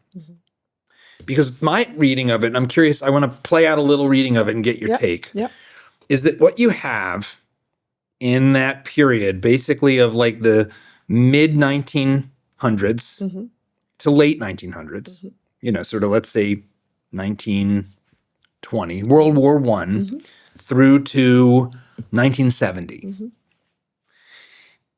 is this massive explosion of the creation of independent nation states. Right. From essentially regional empires. Yes. So like the Ottoman Empire, like there's no, like Iraq, like that's like a construction of the British Mandate after the fall of the Ottoman Empire. There's like, oh, what about Palestine? It's like, first of all, Palestine was like this vague territory that like Mark Twain goes to and says like, there's nothing here. It's just, there's literally nothing here. And so you have this movement because the old world powers in the aftermath of World War II, but especially Britain, are shrinking and fading. You have the creation of Pakistan, which is not a thing. So you've got India and you've got Gandhi and you've got, I forget the other players on the Muslim side. That's like a bloody catastrophe. There's millions of dead bodies as they separate. That's a disaster. And they're still fighting over Kashmir. You've got Algeria, which as I understand it, the Palestinians look to and say, look, like the Algerians, they were super crazy and butcherous to the French, and they scared the French away, and that's why we have to do this Hamas style stuff. Like that's the ideology. And it's all, and so I'm telling this broader story because I just don't think most people realize, especially when everything gets fixated on Israel all the time right now. It's like, that was happening literally everywhere. This was like a changing in this planet. And there was also the Cold War. And so you had the Arab states and league with the Nazis, and you had the Soviets basically propagandizing Africa, making Africa red, and South America to varying degrees, Cuba, Venezuela, and others. Aladdin in Chile, and so you have like that was the battle going on. Like people don't know, they don't have that context. They think, I don't know what they think, but they just don't even know it. So do you think that's a fair characterization of the situation? No, and oftentimes when people ask me, why do you think we are where we are today with people even electing people like Mamdani? I don't know which show I was doing a week ago in LA, and we went down on that because they wanted to know if I felt hopeful about the future. Do you have solidarity with Mamdani because he's African? Is that what am I getting that? No. No. That people are asking that? No. They were not.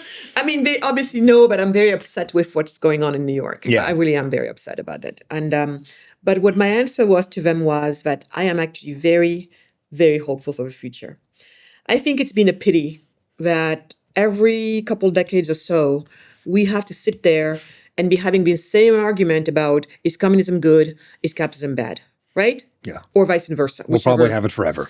Well, although I don't agree, this is where I disagree. Oh, I hope. Please. That's what I told them. Yeah. I said, I believe that the reason why we are where we are today is because we, those of us who understand these things, we've done a very bad job of being where it matters. And I'll explain myself. And that's why what you do is very important.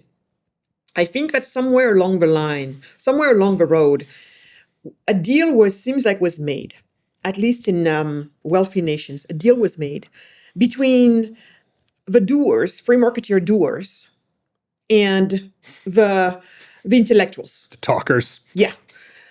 The free marketers doers, like, as long as I have my free markets, which, the founding of this nation really provided for, Yeah. they're like, we're just gonna go do. And then we'll finance, the universities. When you think about Harvard, a poor Harvard guy must be like turning in his grave with what Harvard has turned into. The Ford Foundation. Columbia, the Ford all these Foundation, things. all Yeah. of them. I mean, you think about these people, the Rockefellers, some of the most amazing, entrepreneurs, right? Who some of them were practicing conscious capitalism before its time. When I think about the story of Hershey's and how this company was built and what it did, I mean, it was amazing. They were conscious capitalists before people like John and Michael and others, kind of put a name or a philosophy around it. But in any case, so here they are, they're just building. And then what happens is they took the free markets and they ran with it to build everything around us. And then we left culture and education to the other side. Yes. Fast Absolutely. forward, we've got nothing to show for. Who wins? Who wins on something like this? They do. So now we are facing like the realities of that. In our case, what happens is also the education system, as we've designed it, has been helpful to them. Because this whole centralized education system where it comes down, and somebody actually made the case to me, they said, Magatte, at first, it used to be, what was the word? At first it was called, it was a difference between instruction and education, I think, one of those, but one where truly it was about helping people learn how to learn, and eventually it became about we're going to indoctrinate you. And I think even in the word we're using, that change was there. It's going to come back to me. But in any case, the education system also did not help. The way it's set up, how it's all top down, and how centralized the information is that gets passed down on kids, and the way it gets passed down on kids. The whole supply chain in education is completely corrupt. Exactly. It's the departments of education in the school. Basically, if you get a degree in education, it's the most woke Marxist thing you can do. There you go. So you basically go in as this like young, open-hearted 20-something. Yes. Wanting to help kids. Yes. Maybe you were a tutor in high school. Yes. And then you go in and you've got lunatics that believe nonsense and Gramsci and all this commie stuff. Exactly. And you're just, it's like you coming to America and being in the Bay Area. That's right. It's that type of people. That's perfect. So now you have so the doers free market, the doers who understand free markets in their bellies, they're out there creating. And they went to the old Princeton or the old Yale, and they're still giving to that place, even though it's basically become like a woke, demonic madrasa of hell. And but they gave a building like, but I'm trying to make a difference from within, and I do want my kids to go too because I have this attachment. That's right. And so there's like all this personal stuff that keeps these heinous institutions in place. You have all of this personal stuff happening. And so they had the machine. The machine that I call the machine of the education system. Yeah. Where it's basically a propaganda machine. The kids go through it. They get, tailored, and then they get out of the other way, all looking and almost thinking the same way. So there's this conflation of, circumstances that just was a perfect storm. But as with everything, and I know you're a man of faith as well, but as with everything, it's my belief that God will never, close the door, close the windows, and pull the curtain down. There's always a way out for us, always.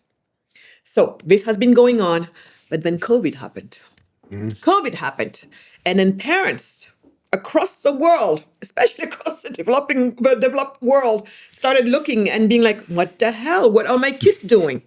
and then in America, at least, you have that moment coming at a time when people for the past 20-something, 30 years have been working on what should our education system look like, people working on this concept of voucher system, all of that. I don't know how far out it goes, but, that's... certainly back to like the 60s or late 70s. Milton Friedman. Something along those, So that work has been done under the radar in stealth mode. It's gaining momentum.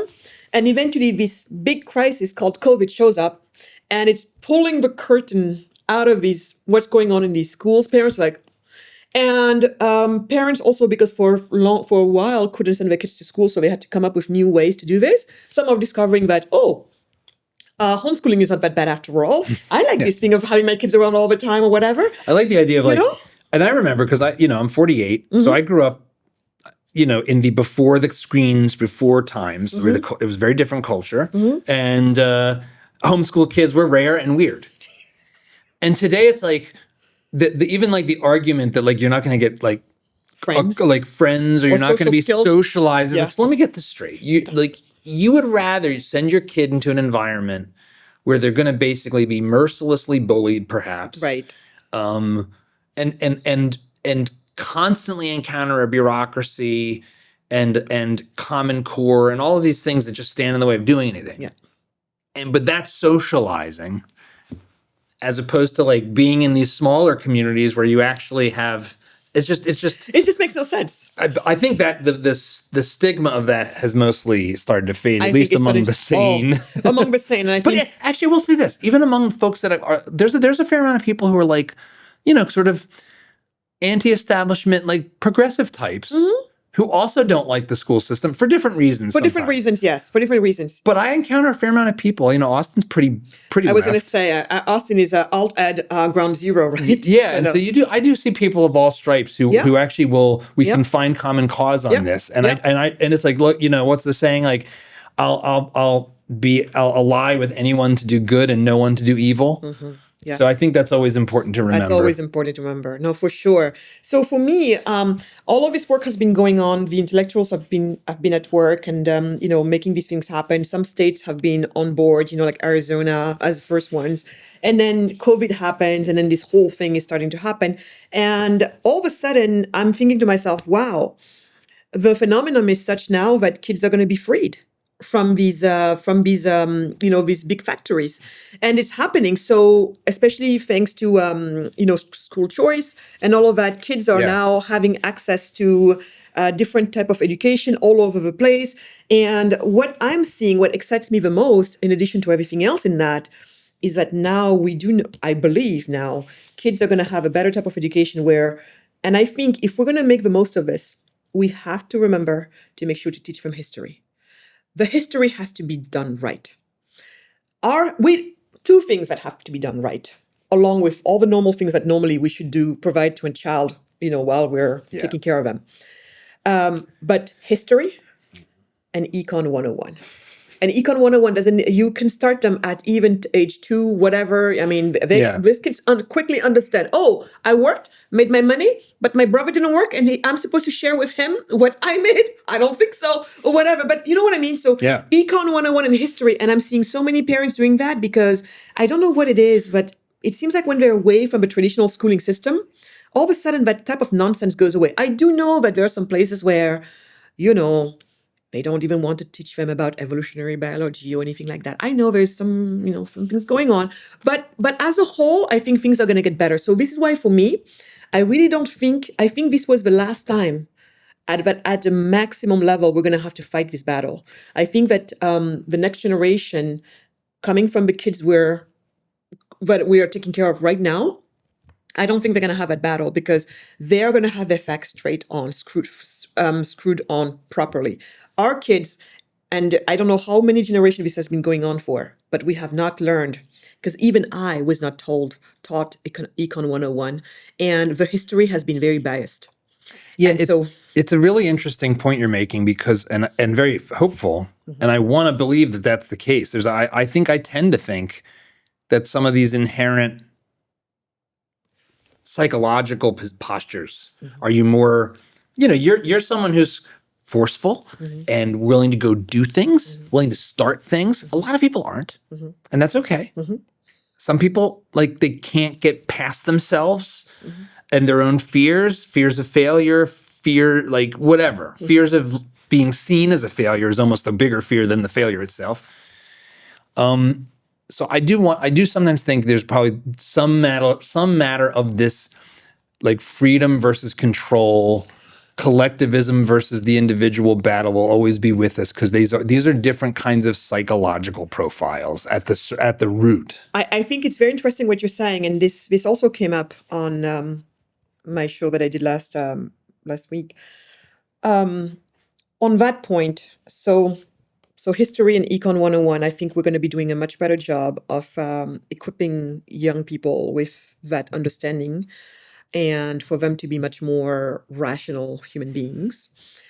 But what I was talking to them about as well, and this also goes to the education system changing, is at the end of the day, I think we call it collectivism, but I have yet to see a person that, even though they like to live collectively, or I don't know what the definition of that should be, but what I found has happened is we have stripped people of their sense of agency. Yes. I truly believe that Yes. envious people are people who have given up on themselves, people who don't believe in themselves. My grandma raised me with this very strong notion of gumsabop. It's a very powerful, gumsabop. My grandma is always like gumsabop, and it means believe in yourself. Because what happens is when you believe in yourself, it's almost like your whole the make of your psyche completely changes. And I see it even in myself, even like in the morning I wake up. If I want to go into the victimhood thing, why I just hear bad news about something. Maybe my first reaction is like, why me? This and that. But then, because I'm trained better, I can get out of it quicker. Yeah. Then you go back to the place where you have agency. I'm not the victim of what just happened. Yes. I'm going to have to get back on and do something. But what I have found is people who have been stripped of a sense of agency then wallow in victimhood. And in there, all types of problems come up. And these are people who have, in a way, given up on themselves. And so deep down somewhere, they don't believe that they can ever do as well as you. They're not trying to understand why, but they just know that they're not going to be able to do as well as you. Yet they should have a right to have a drink. They should have a right to have clothes on. There's a lot of give rights me half talk. of yours. Give A lot me of half rights. of yours. Exactly. So they're looking for a referee of sort, the state, to say, no, you two are going to have something. It's not your fault that you're not able to provide for yourself. So, but we're still going to make sure of that. So I think deep down, and I've seen it, I think agency, and I blame the school system for a lot of that too, right? Yeah. How we're treating young people. So once they have no agency, they don't believe in themselves. When they don't believe in themselves, their only hope to still be okay is that somebody else gets to make the decision and we're still going to take care of you. And I have seen it when the agency comes back and you open yourself up to this idea of, wow, you mean I can get things done for myself? And even if my business didn't succeed as well as John's, it is still my business. I still made it with my own hands. There's a pride that comes with doing something and being proud about it, regardless of how successful it may or may not be compared to somebody else. It is yours. You did it. That feeling. And I think that's what's missing for a lot of us. So I'm not saying it's going to solve everything, but I'm really so encouraged by the fact that our kids are no longer, in these camps where we take away, strip them of Too many still are, but it's a good trajectory. Yeah, it's a good trajectory. And what I love about Africa is many of our kids, because of poverty reasons, have not been able to go to the schools that you guys have. But there too, I think we're going to leapfrog. Because if we succeed with what we're doing to bring prosperity to Africa, then we're also going to leapfrog the entire education system as we know it. That you guys have had. It's so funny you say that because a friend of mine, I'm working together on a new channel with the Catherine Burblesing. She runs a school. Oh yeah, love her. She's just incredible. She runs this Michaela Community School, and it's very different than Michael. It's very much like sort of adult authority. But like I said, but we're all different. But a substantial percentage of her student body are either themselves first generation or their parents are first generation immigrants, overwhelmingly from Africa, North Africa, Muslim actually. And there's a documentary about the school, and there's a moment in it where one of these parents says, if we don't get, she might have been from Nigeria actually, if we don't get into Michaela, I'm thinking I'm going to have to send my son back to Africa. Because she knew that and this is London, not America, but American schools, there's no difference fundamentally here. In some ways, the British schools are actually better than ours on average. You put your kid in victimhood land and it just destroys them. It does. Being told you have no control. There's this there's a recent somebody sent this to me on Twitter. It was like a graph of mental health problems, like diagnosis of mental health, formal diagnosis of a mental health problem. And along the x-axis was the American political spectrum. So if, on the left, you're a liberal Democrat, on the right, you're a conservative Republican. And the vertical axis was percentage of people with informal diagnosis of some mental health disorder. Liberal Democrats, 58%. Oh. Conservative Republicans, I think it was single digit. Wow. Look at that. Look at that. And you say, why? Because that's crazy. Look at that. Like, why would politics, what are you talking? And I, it's so simple. And I've talked to so many psychologists. Everything you're saying about agency is correct. A lot of psychology, as I've seen it, is sort of nonsense, the unreproducible gobbledygook out of academia, but there's also good stuff. And one of the common threads from every psychologist I've talked to that's not insane is, do you have an internal or external locus of control? Do I believe my choices matter? Yeah. Or am I a victim of circumstance and my choices don't matter? This goes all the way back to Viktor Frankl. Yeah. It goes back to, it's just human nature. Yeah. If I think my choices matter, well, I have to take responsibility for that. That's right. I kind of have to act because, well, heck, am I really worse off than people in the middle of World War II? That's right. Or people under Maoist China? And should I really be complaining in America when there's people dying throughout all of human history? Maybe I should just do something with my life. But even if you fail, it's like just believing that your choices matter makes you healthy. It's seriously. I mean, it's funny you're saying this because now I'm going to use that, but I literally see it in people. The same person, the minute they get a sense of, oh, you mean I have agency, and they're starting to. I'm telling you, it seems like it's a different makeup. And even myself, the moments where I feel like I have agency, I can tell you it's a very different chemicals running through my body as the moments when I don't feel like I have it. It's insane. And I think the school system has really robbed kids of that.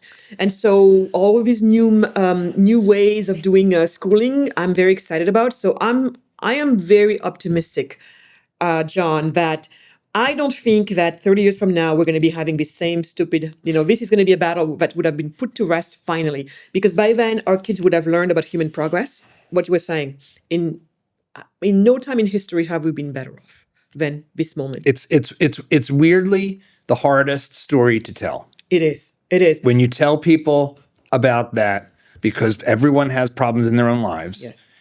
It just doesn't matter. I don't care if I'm living better than a king 200 years ago. It's funny how that kind of optimism doesn't sell.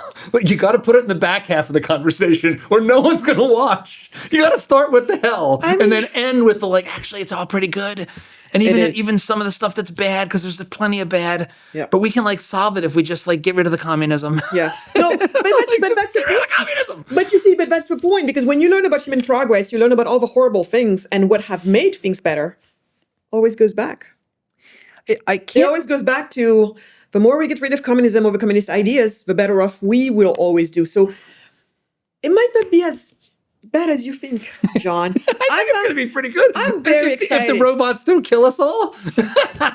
No, you know what? I'm using the robots. I love the robots. I've always said I have been excited for the arrival of the robots, because the arrival of the robots will force us humans to finally be the humans that we were meant to be by God. I hope that's true. I mostly feel that's true. There's a part of me. This gets us sort of to the first world problems element, because I think when you say that there's an opportunity here for Africa to rocket, I agree with that, because I think, and I have I think South America faces this too, to a lesser degree maybe than Africa, but does. Wealth disease is real. And one of the things about all this stupid communism is it's always been, from day one, going back to the French Revolution and the Jacobins, been the children of the wealthy that come in with cockamamie world destruction. That's right. The Bolsheviks, the Jacobins, the Red Guard in China. That's right. Pol Pot goes to France and sips coffee and reads Marx, and then he goes back and has killing fields. Look at Mamdani. Mamdani's family is one of the wealthiest families in Uganda. Oh, this is okay. The hypocrisy. But I've seen, I've gone by their compound, all of that. I mean, they're, they're just, So, but he is literally everything he claims to despise. But he's of that. But it is. So I think that class of people, that style, some of it is just comfort or something. No, there's a wealth disease problem. I think isn't there? There's definitely a wealth disease, but there I would separate two categories in there. For the longest time, I asked myself, because especially as I've been working my whole life on bringing prosperity to Africa, a few times I had to pause and ask myself, do I want all of it? Am I for all of it? Because it seems like this prosperity thing has a future. It has a feature in it that seems to be about becoming complacent and navel gazing, and from there, all types of craziness starts to happen. Narcissistic, right? Narcissism, self-centered, all of that. And I'm going to save the world, but the way I'm going to save the world is we're going to bring, we're going to fight inequality. So communism has to come back. We're all these stupid ideas. Yeah. And it's funny because that one, they like to say it's never been done right. So in a way, it's a license to always try to do it again, which is whatever. It's never been done right. It's just the closer we get to it, the worse it gets. But there'll be a threshold where it goes from the gulags to utopia. That's horrible. But we get to the gulags first every time. But then we'll get to utopia after the gulags. It's just horrible. So what I mean about the prosperity, a majority of the prosperity of people who become prosperous, their offsprings, what happens is they're the ones you're going to find all of a sudden questioning everything about themselves, including was I meant to have two arms? Literally, there are some clubs where they cut one arm because I don't think it was right for me to be born with two arms, whatever. But, when you start navel gazing, it goes all over the place. Right. Huh? There's no end. It is the definition of mental illness. It is. I mean, to be focused on yourself is an obsessive compulsive mental disorder. Exactly. Like, who cares what you feel? Like, look outside. Go take a walk, talk to somebody else. Talk to somebody else. So that's what happens. So a majority of them, they just start doing things, and in a way, they're hurting themselves rather than the outside world. But then you have a smaller group. And usually these are the more educated ones. And the heavily schooled. Mm-hmm, mm-hmm. So there's a book that the name is escaping me, but he came up with a different, he calls it it's like something capital, but it's basically these people, and it goes back to Václav Havel with the power of the powerless. The powerless have power, the powerless have power. But the power doesn't sit in their hands. It sits in the hands of those who supposedly talk for them and are there for them. So there's this entire class of people, usually elite class, who very well educated, supposedly. They're the ones who basically they have found that to be the voices and the guardians and the shepherds of the poor or the minorities or the people among us, who are not doing so well. They're pets. It is. I'm glad you're saying it because sometimes that's how I talk about it. But here I'm like, that's how they all talk about it. Today I'm like, my God, be civilized. But in a way, that's what it is. And so you become their pet. Look at all my brown pets that I love. Yeah, exactly. Right. So you have how they act. Exactly. And they now are the ones. Their entire capital is that I care capital. And they're going to be your voice. They're going to be the ones who come up with ideas on your behalf, all of that. And what they have found is that it is highly lucrative. You don't have to work that hard. They get into these positions, whether it's head of an NGO or who knows what else. You're getting billions from USAID for nonsense. It's insane, and they invade our universities, being head of this, head of that, professors, whatever. Yeah. This is a whole different type of capital. It's the capital that's provided by the powerless among us. I mean, you have this, the critical race theory types are shot through with this sort of character, like Ibram X. Kendi. Oh. Sort of like 2-bit, second-rate, academic, ends up with like $30 million at Brown University to run some anti-racism center, produces nothing. Just closed with nothing to show for it. No, it's true. It's true. So I think this is what's going on. So prosperity has a yield. hopefully most people are going to be okay. But out of the people who are not okay, and out of the people who are not okay, you have two camps. The bigger one is the people who navel gaze and then they start doing all types of crazy. They are harms to themselves for the most part. Yeah. And then you have the other part, smaller, but much more dangerous, because they're not navel gazing. They're looking outwards, and they're involved in things that are really going to affect others. And when I say others, they're not affecting one or two or three. I mean, these people have caused problems. And in the US, the way I look at it, even, this whole issue around, if you have an issue around the rate of Black incarceration, and so people can say, okay, we need to work on criminal justice reform, which is great, right? We do that. But then where some people mess up with our work is, well, but at the same time, people should not be accountable for nothing. There is nothing wrong. When they kill somebody, it's their fault. It's not their fault. When they steal, it's not their fault. So you're not willing to do the hard work of a person having to work on themselves. All they want is to work on the externalities, and then everything else is not the person's fault. But we all know how that ends. And so, but this is all, these ideologies, all of that comes from those people who have decided that, we care about Blacks, and it's not right what's happening to them. That's great. But everything falls apart when they start talking to you about how pretty much anything goes, and you can't, So you, let's talk about you. I want to hear your perspective on, I think there's been an interesting thing that's happened in the U.S. in the past couple of years. It's been it's interesting in part because I think Donald Trump's played a role in this. The political discourse for African Americans, for Black Americans born and raised here, not immigrants, people who are native, not who've been born here. Maybe they go back to the slave South or whatever, but that is a very distinct culture. My first guest on this show, Mike Yates, we talked about this quite a bit because he went through his own journey as an African American. As a Black American, encountering the difference between the sort of discourse and culture of Black America, and then you people, the new Black America, the immigrant Black America, the Nigerians, the Senegalese, the people coming in here, like you, who don't have the culture of like the Black American culture, have an African culture, and it's different. How do you understand the differences there? Because it's not like, this is one of the things when we hear these sort of blob talk, people of color, like it's all, again, this is the pets people. Yeah. They're all my different pets. Yeah. And they're all people of color. Like it's all one block. It's all one block, yes. But like even just within dark colored Americans, the differences between you and and others as groups is pretty vast.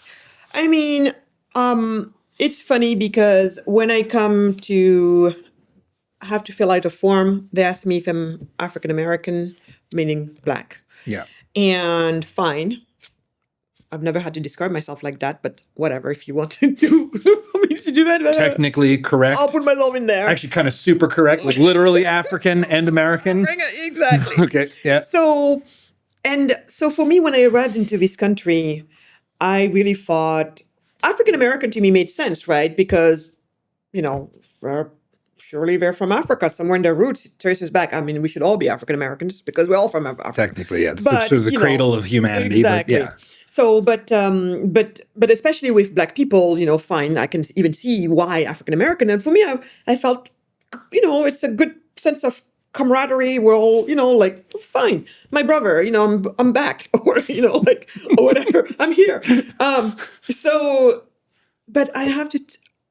It's, for me, my first few years were rough in America because as an African immigrant, because now, by the way, I know my place. I'm an African immigrant. I'm not an African American. I'm an African immigrant, okay?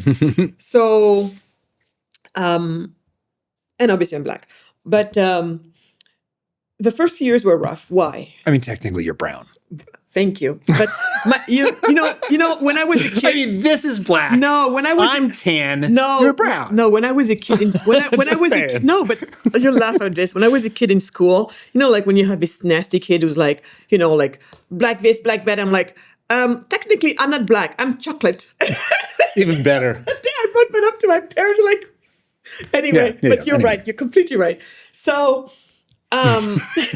so no, the first years were tough. Why were they tough for me? So I'm just going to talk from my lived experience. I'm not going to, go into like data or whatever, because I prefer to stay just with my lived experience, but it seems like it's backed up by a few things.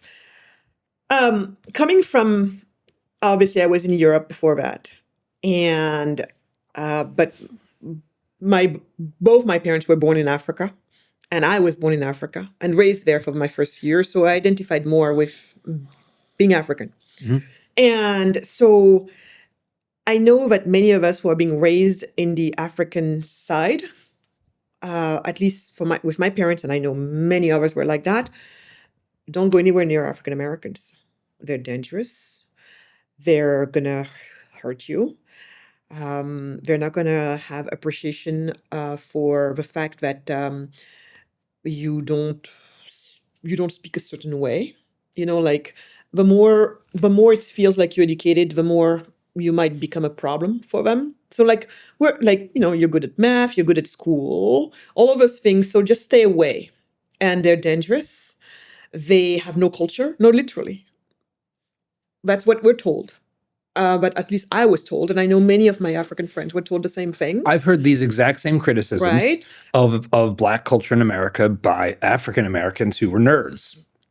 They went through school and liked certain things. But anyway, keep going. Yeah, no, but you're right, because it seems like they have that problem. But then I will tell you the thing here. So there's a stereotype here that it's got roots. You got the right word, stereotype. Because what you're saying is, eventually I would learn more than that. Yeah. So when I came here, it's almost like I came with a stereotype that they're all like that, right? I mean, it is ironic. It's like, so you're coming here as an African, and it's like you sound like Archie Bunker, basically. No, but that's my point. That's why. Stay away from the blacks. That's why a part of me. That's why. I mean, we were the blacks. TM, the American. We blacks. were also told to stay away from the white hillbillies and the white trash, we would call it. Well, Thomas Sowell says that actually a lot of that like African American culture comes out of like redneck culture of the South and stuff. But anyway, so we were told together from all of this group of people. But when it comes to the Black people, that's what I was told. And so I came to this country being very scared. And then of course, don't go to South Central LA. Oh, be mindful of Atlanta, South side of Chicago, etc. There are some places I would never, at least back then, I would never just like I'm scared to go over here.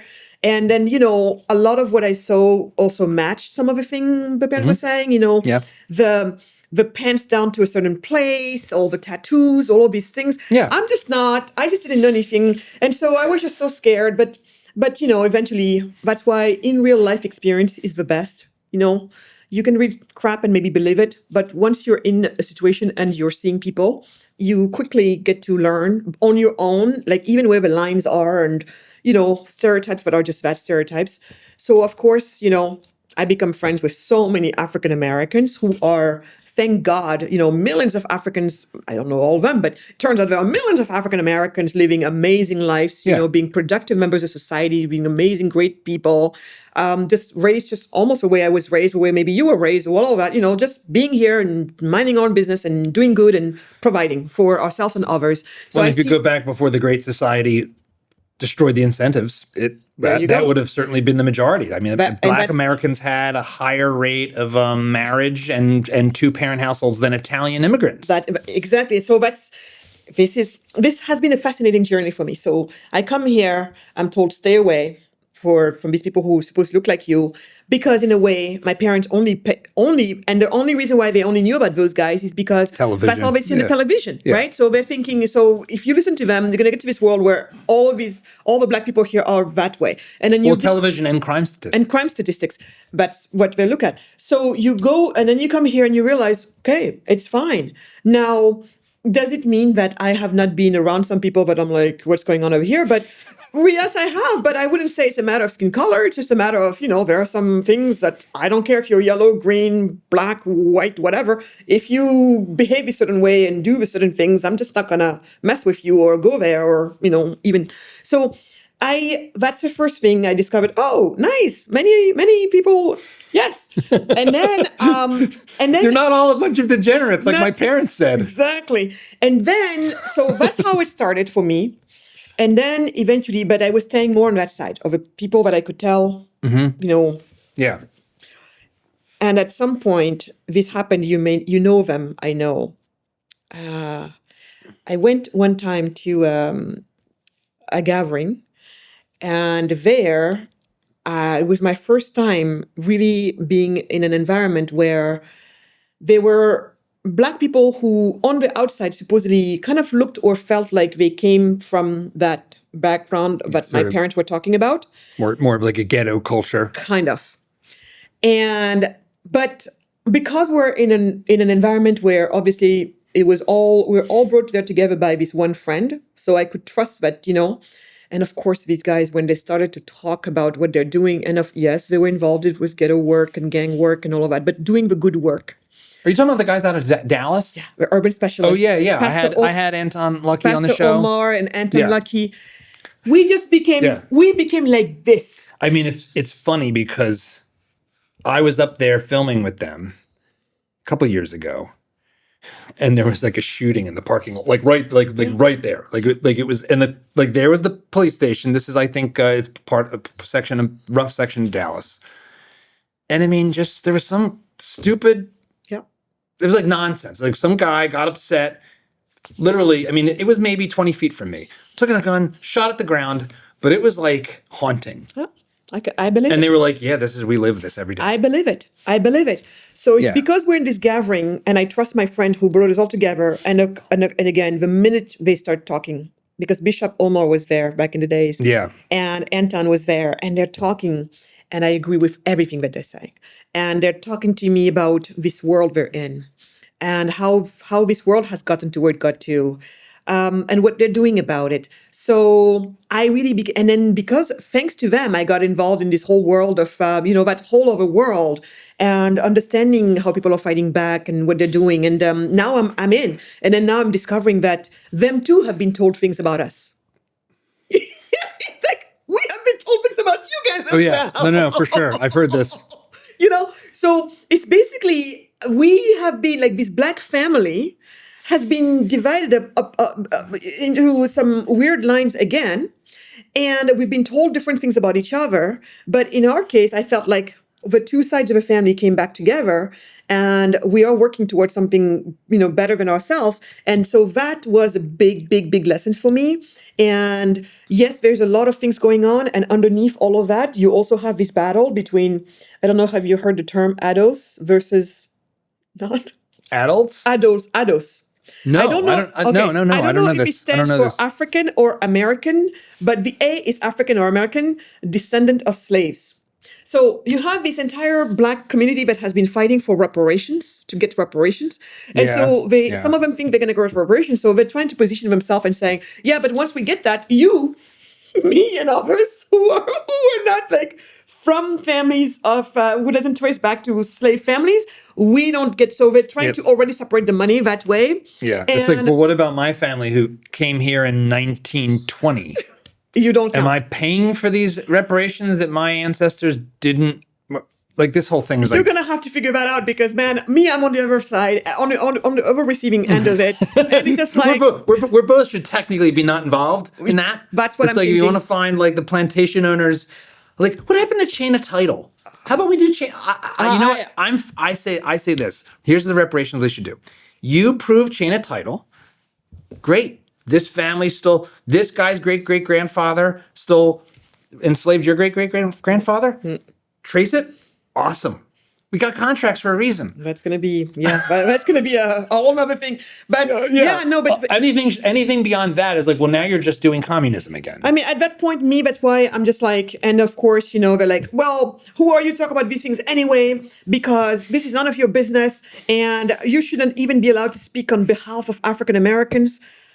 There's that too. The other thing is also the fact that,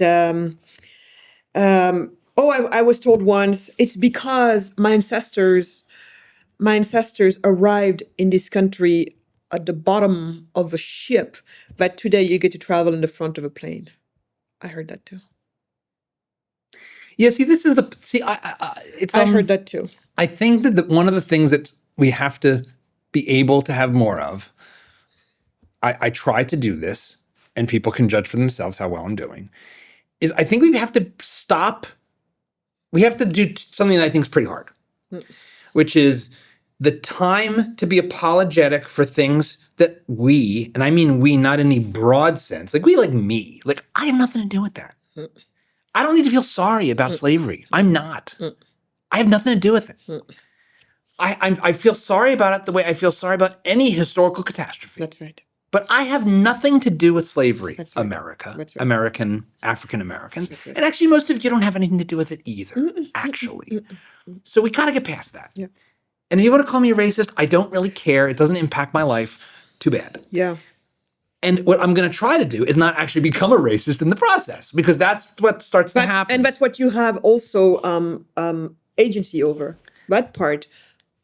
Because that's, I think, the thing is, like, there's been this cliff in dialogue where you know, there's like this chasm between I want to be a good person in civil society and have opinions on issues, and then you've got the other side, of which the people on this other side are a small group who are literally bigots, who really like judge people on these sort of superficial basis that doesn't really isn't the measure. It's not Christian. No. And I believe that both D'Angelo and Kendi are actually the true racist. Oh, well, and they're telling explicitly us. And they're telling us. They say it explicitly. But the problem is that that gap there needs to be bridged, because between I want to be a good person, which means I'm going to like violate my principles by agreeing with stuff that I don't agree with, but I feel like I can't not, I have to pretend to agree to be polite. Yeah. And then being like an actual like bigot. Like in the middle is like, hey, slavery was everywhere. If you've got some specific claim that's really, really careful, let's hear it out. Look at it, yeah. But if you got some, all my problems in the world are because of that. It's like, I'm sorry, like talk to Condoleezza Rice. I don't know what to tell you. Like, like Secretary of State. Like, I don't know what are we talking about here. Yeah. I think that's I think that I want to believe we're getting closer to that. I mean, how do you think about like tone of voice and the dialogue and how to talk to people about these issues? Because I'm even trying to do it right now in this conversation. Is just be honest about, no, that's not legit. You saying like, for current people to say they need to take other people's money because of past grievances that have nothing to do with them or their ancestors is just a justification for not stepping up. Like I told you before, I think it's definitely about that. And also, I think not understanding once you open that kind of worms, where do you stop anyway? Because those people like I said, we've been selling each other. It's like Hatfield and McCoy's nonstop from the beginning of we've been here, and only in regards to how long we've been on this earth, it's just being very recent that we stopped doing that. And as I understand in Mauritania, we still have slavery going on. Well, I mean, officially, it's been gone for the past. I opened up this part of the conversation partly because of what I wanted to say was I think there's something happening right now in America that's pretty exciting, which is I think there's in fact, if you just look on YouTube, there's this growing world of vocal Black Americans who are like, I'm done with all that stuff. And I think it's actually like it used to basically be like you had Thomas Sowell and Walter Williams and a handful of other people, and then like Bob Woodson. Yes. Who were willing to step out. And then you had the hustlers like Al Sharpton saying that they spoke for all Black people. Yeah. But I think 35% of Black men in Texas voted for Trump. I'm not saying Trump's the avatar of everything good. He's got all kinds of problems. No. And but that's like a change. I think it is a change. Taking place. I think it is a change. But like with everything else, and that's why I appreciate the conversation, the tone of it at least, as with everything else, I think the rise that you're talking about is a welcome one, and we need to continue doing better at it, because when one thing I have noticed is I found that so many Black people understand that we really need to carry on and build, but everything starts to break down when you say the words, get over it, or we have to move on. The minute, and no, and I get that crap so often. It's just like you can tell they agree with everything, and then Well, you're asking someone to step away from something that's been part of their identity. There you go. That's the thing. And so I think the more we recognize that and show up with that understanding, it doesn't mean you don't say what you need to say. It doesn't mean that you change your mind or anything. But I think we're coming up with better ways of tackling it. I know that my style is very much, get over it. And there are going to be so many, many mad people. But it's my job. I'm going to talk to people who are at a certain place in their grieving. See, not everybody can hear you, depending on where they are mentally, about an issue. Yeah. So I know that I'm talking to those who are on the cusp of understanding, or at least are ready. They're tired of feeling sorry for themselves and hearing others always talk about, the West did this to us, white people did this to us. There is a group, and a growing group of us who are just getting tired of it, and they're ready for something else. And I think if you come with some concrete solutions, they're absolutely ready to move on. But there is few in between, actually too many in between that are not there yet. Yeah. But they're going into the right direction. And I think for them, I'm not always the best person to speak to because I'm too rough for them. Some people, you need to have this time with them a little bit, to kind of build up that thing, and then you can kind of walk them through slowly. And we all have to agree that we're serving one side of it. But that's why this type of conversations you're having, I think, is going to be more helpful than the ones where it's all about almost like gaslighting people. And I'm seeing a lot of Black people out there who are almost, even on the Africa side, how often do you have Black Africans, trying to engage me on the IQ thing? How often? Literally, they're saying, well, isn't that true? Literally, they're trying, but I'm not going there because I do know that Twitter is not the best place to do these things. Just every time point out that the highest IQ people are the most dangerous. Yeah. The high IQ people are the communists. It's the children of the communists. In fact, there's all this great psychological research about high IQ people that they're the ones most likely to convince themselves of crazy nonsense. But I think the other thing is about this issue as we start to wrap up together. And Glenn Loury talks about this really well. Mm-hmm. As an American,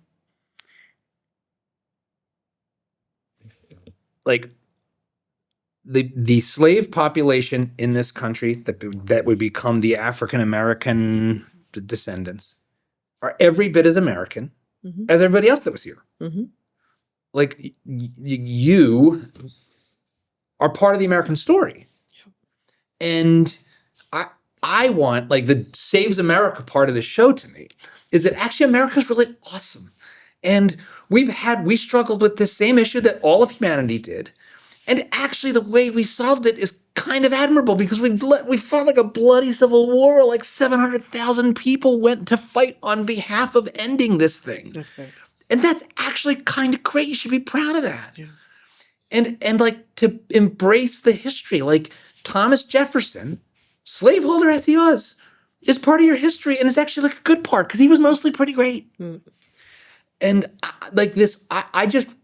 to me, it's my whether anybody wants to here, listen to me, I don't know. There's no reason to, frankly. But I say, if you're in the world where you're in victimhood land as a Black person in America, just know the door's open to just enter, to be part of it and just be feeling good about it. Because you can. You actually can. You can be proud. Because we've all, hey, it's kind of everybody came to this country to some extent and got put through the ringer in different ways. That's the right. Irish, the Chinese, the first anti-immigration laws were against the Chinese. That's why we have a Chinatowns. People don't understand even why Chinatowns. They're literally enclaves. And people were saying stuff well, they can underbid American workers because all they eat is rice and they're so tiny. It's the Italians come and it's oh, they just like to stab people and they're a bunch of mafiosos. Yeah. I got that as a kid. I was being called a monkey because I do have a lot of hair. I literally have hair. I literally have hair in parts that seem why do I have hair there? Now we found the original monkey. But, and actually, if you watch, the movie Cabrini, you see, Italian Americans were called the same things blacks were called. Oh no. So I just think like it's time to have a little bit of sense of humor and all be part of the same American family, for crying out loud. And I think this is also what it's just and that's the thing right there when you said it. I do dare to say that America is the best country that there is, to be honest, and I say it because, and I tell people, look, does America have its problems? Yes, but which country doesn't? Which doesn't? We all have everywhere issues. But I said the reason why my bet is still on America is because America is at least a nation that's willing to deal with its issues. All of these race conversations we're having, do you think we're seriously having them in France or other places like that? No, they're not. No. If some black people are going to complain about certain things, no, I mean, and in the Arab world, good luck with that. So my point is, this country has problems like any other country has problems. But the reason why I appreciate this country is because it's a place where we are willing to try and work through our issues. And we're working through it in such a fast pace, given it's young. I mean, we're celebrating 250 years this year. Look at all the things America has, solved, societally speaking, all of that in that short amount of time compared to everyone else. And it's going to continue. So everything that's going on right now is normal. We're going to keep wrestling with our issues. But I believe if one country can get it together, it's this nation. And these conversations are going to keep happening. We're going to get to the other end of it. I would like to think that the ugliest part of it is behind us when it comes to some of these things. And for the love of God, I really hope that very soon and very quickly we get to understand human progress, that our kids are taught about that. It goes back to a sense of gratitude. Having also a sense of agency. I think if we bake the cake right, I think we are on the eve of a really, really great time. And I know that with what's going on with the war and everything, things are very scary right now. Everything feels very volatile. Mm-hmm. But I'm one of those people who likes to believe that, again, God will not let us down. And there are forces at work that some we may not even know about. And it's only decades from now that we'll learn that somehow, somewhere, somebody talked to so-and-so and the world took a turn that we could never have believed. When I discovered now some of the things with Churchill, like these very close calls. Oh, yeah. That could have changed everything.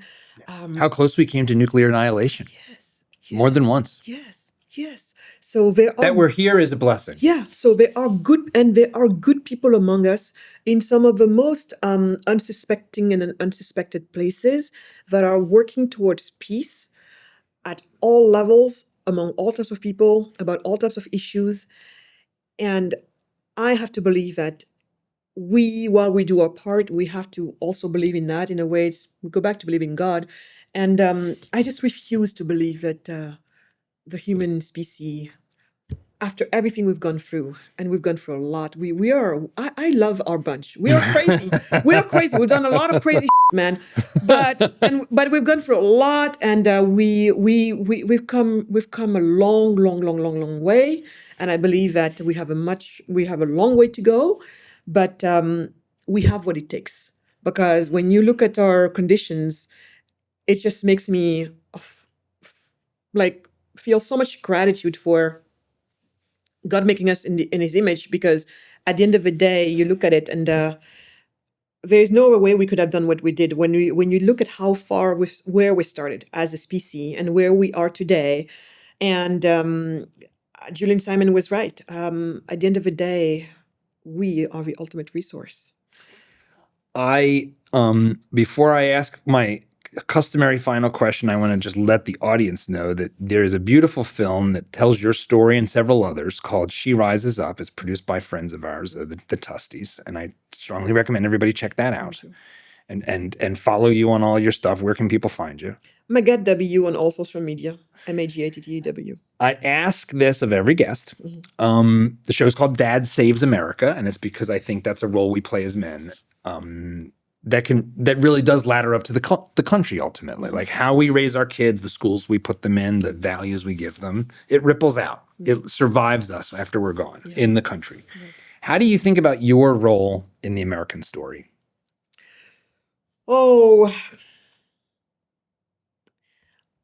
I would like to think that my role in the American story, in addition to whatever it is that I was able to do here so far, is going to be in taking the gospel of what made America a great nation to the rest of the world, because I believe that whatever that made America a great nation is what's also going to make other nations great. And I'm talking about freedom. I'm talking about the free market capitalism. I'm talking about this attachment to faith. I'm talking about, so I think given my life's trajectory, that's my part of the American, my involvement in the American story is to be not only a witness, but also somebody who hopefully helps the American story travel across borders and hopefully into other generations as time goes. And I know that my continent has been plagued with ideology that came from the Soviet Union for the most part, but I would like to believe that its next chapter is going to be hopefully its most prosperous chapter, and it's because it would have learned to embrace what has made America successful. And when you think of it, it's something they've been doing as well before. So in the end, it's the human story. So I think that might be my role in this, if all goes well. That's a pretty awesome role. Tell the story. I like that a lot. Magatte Wade, this has been a blast. Thanks for being on Dad Saves America. Thanks for having me. It was actually very fun.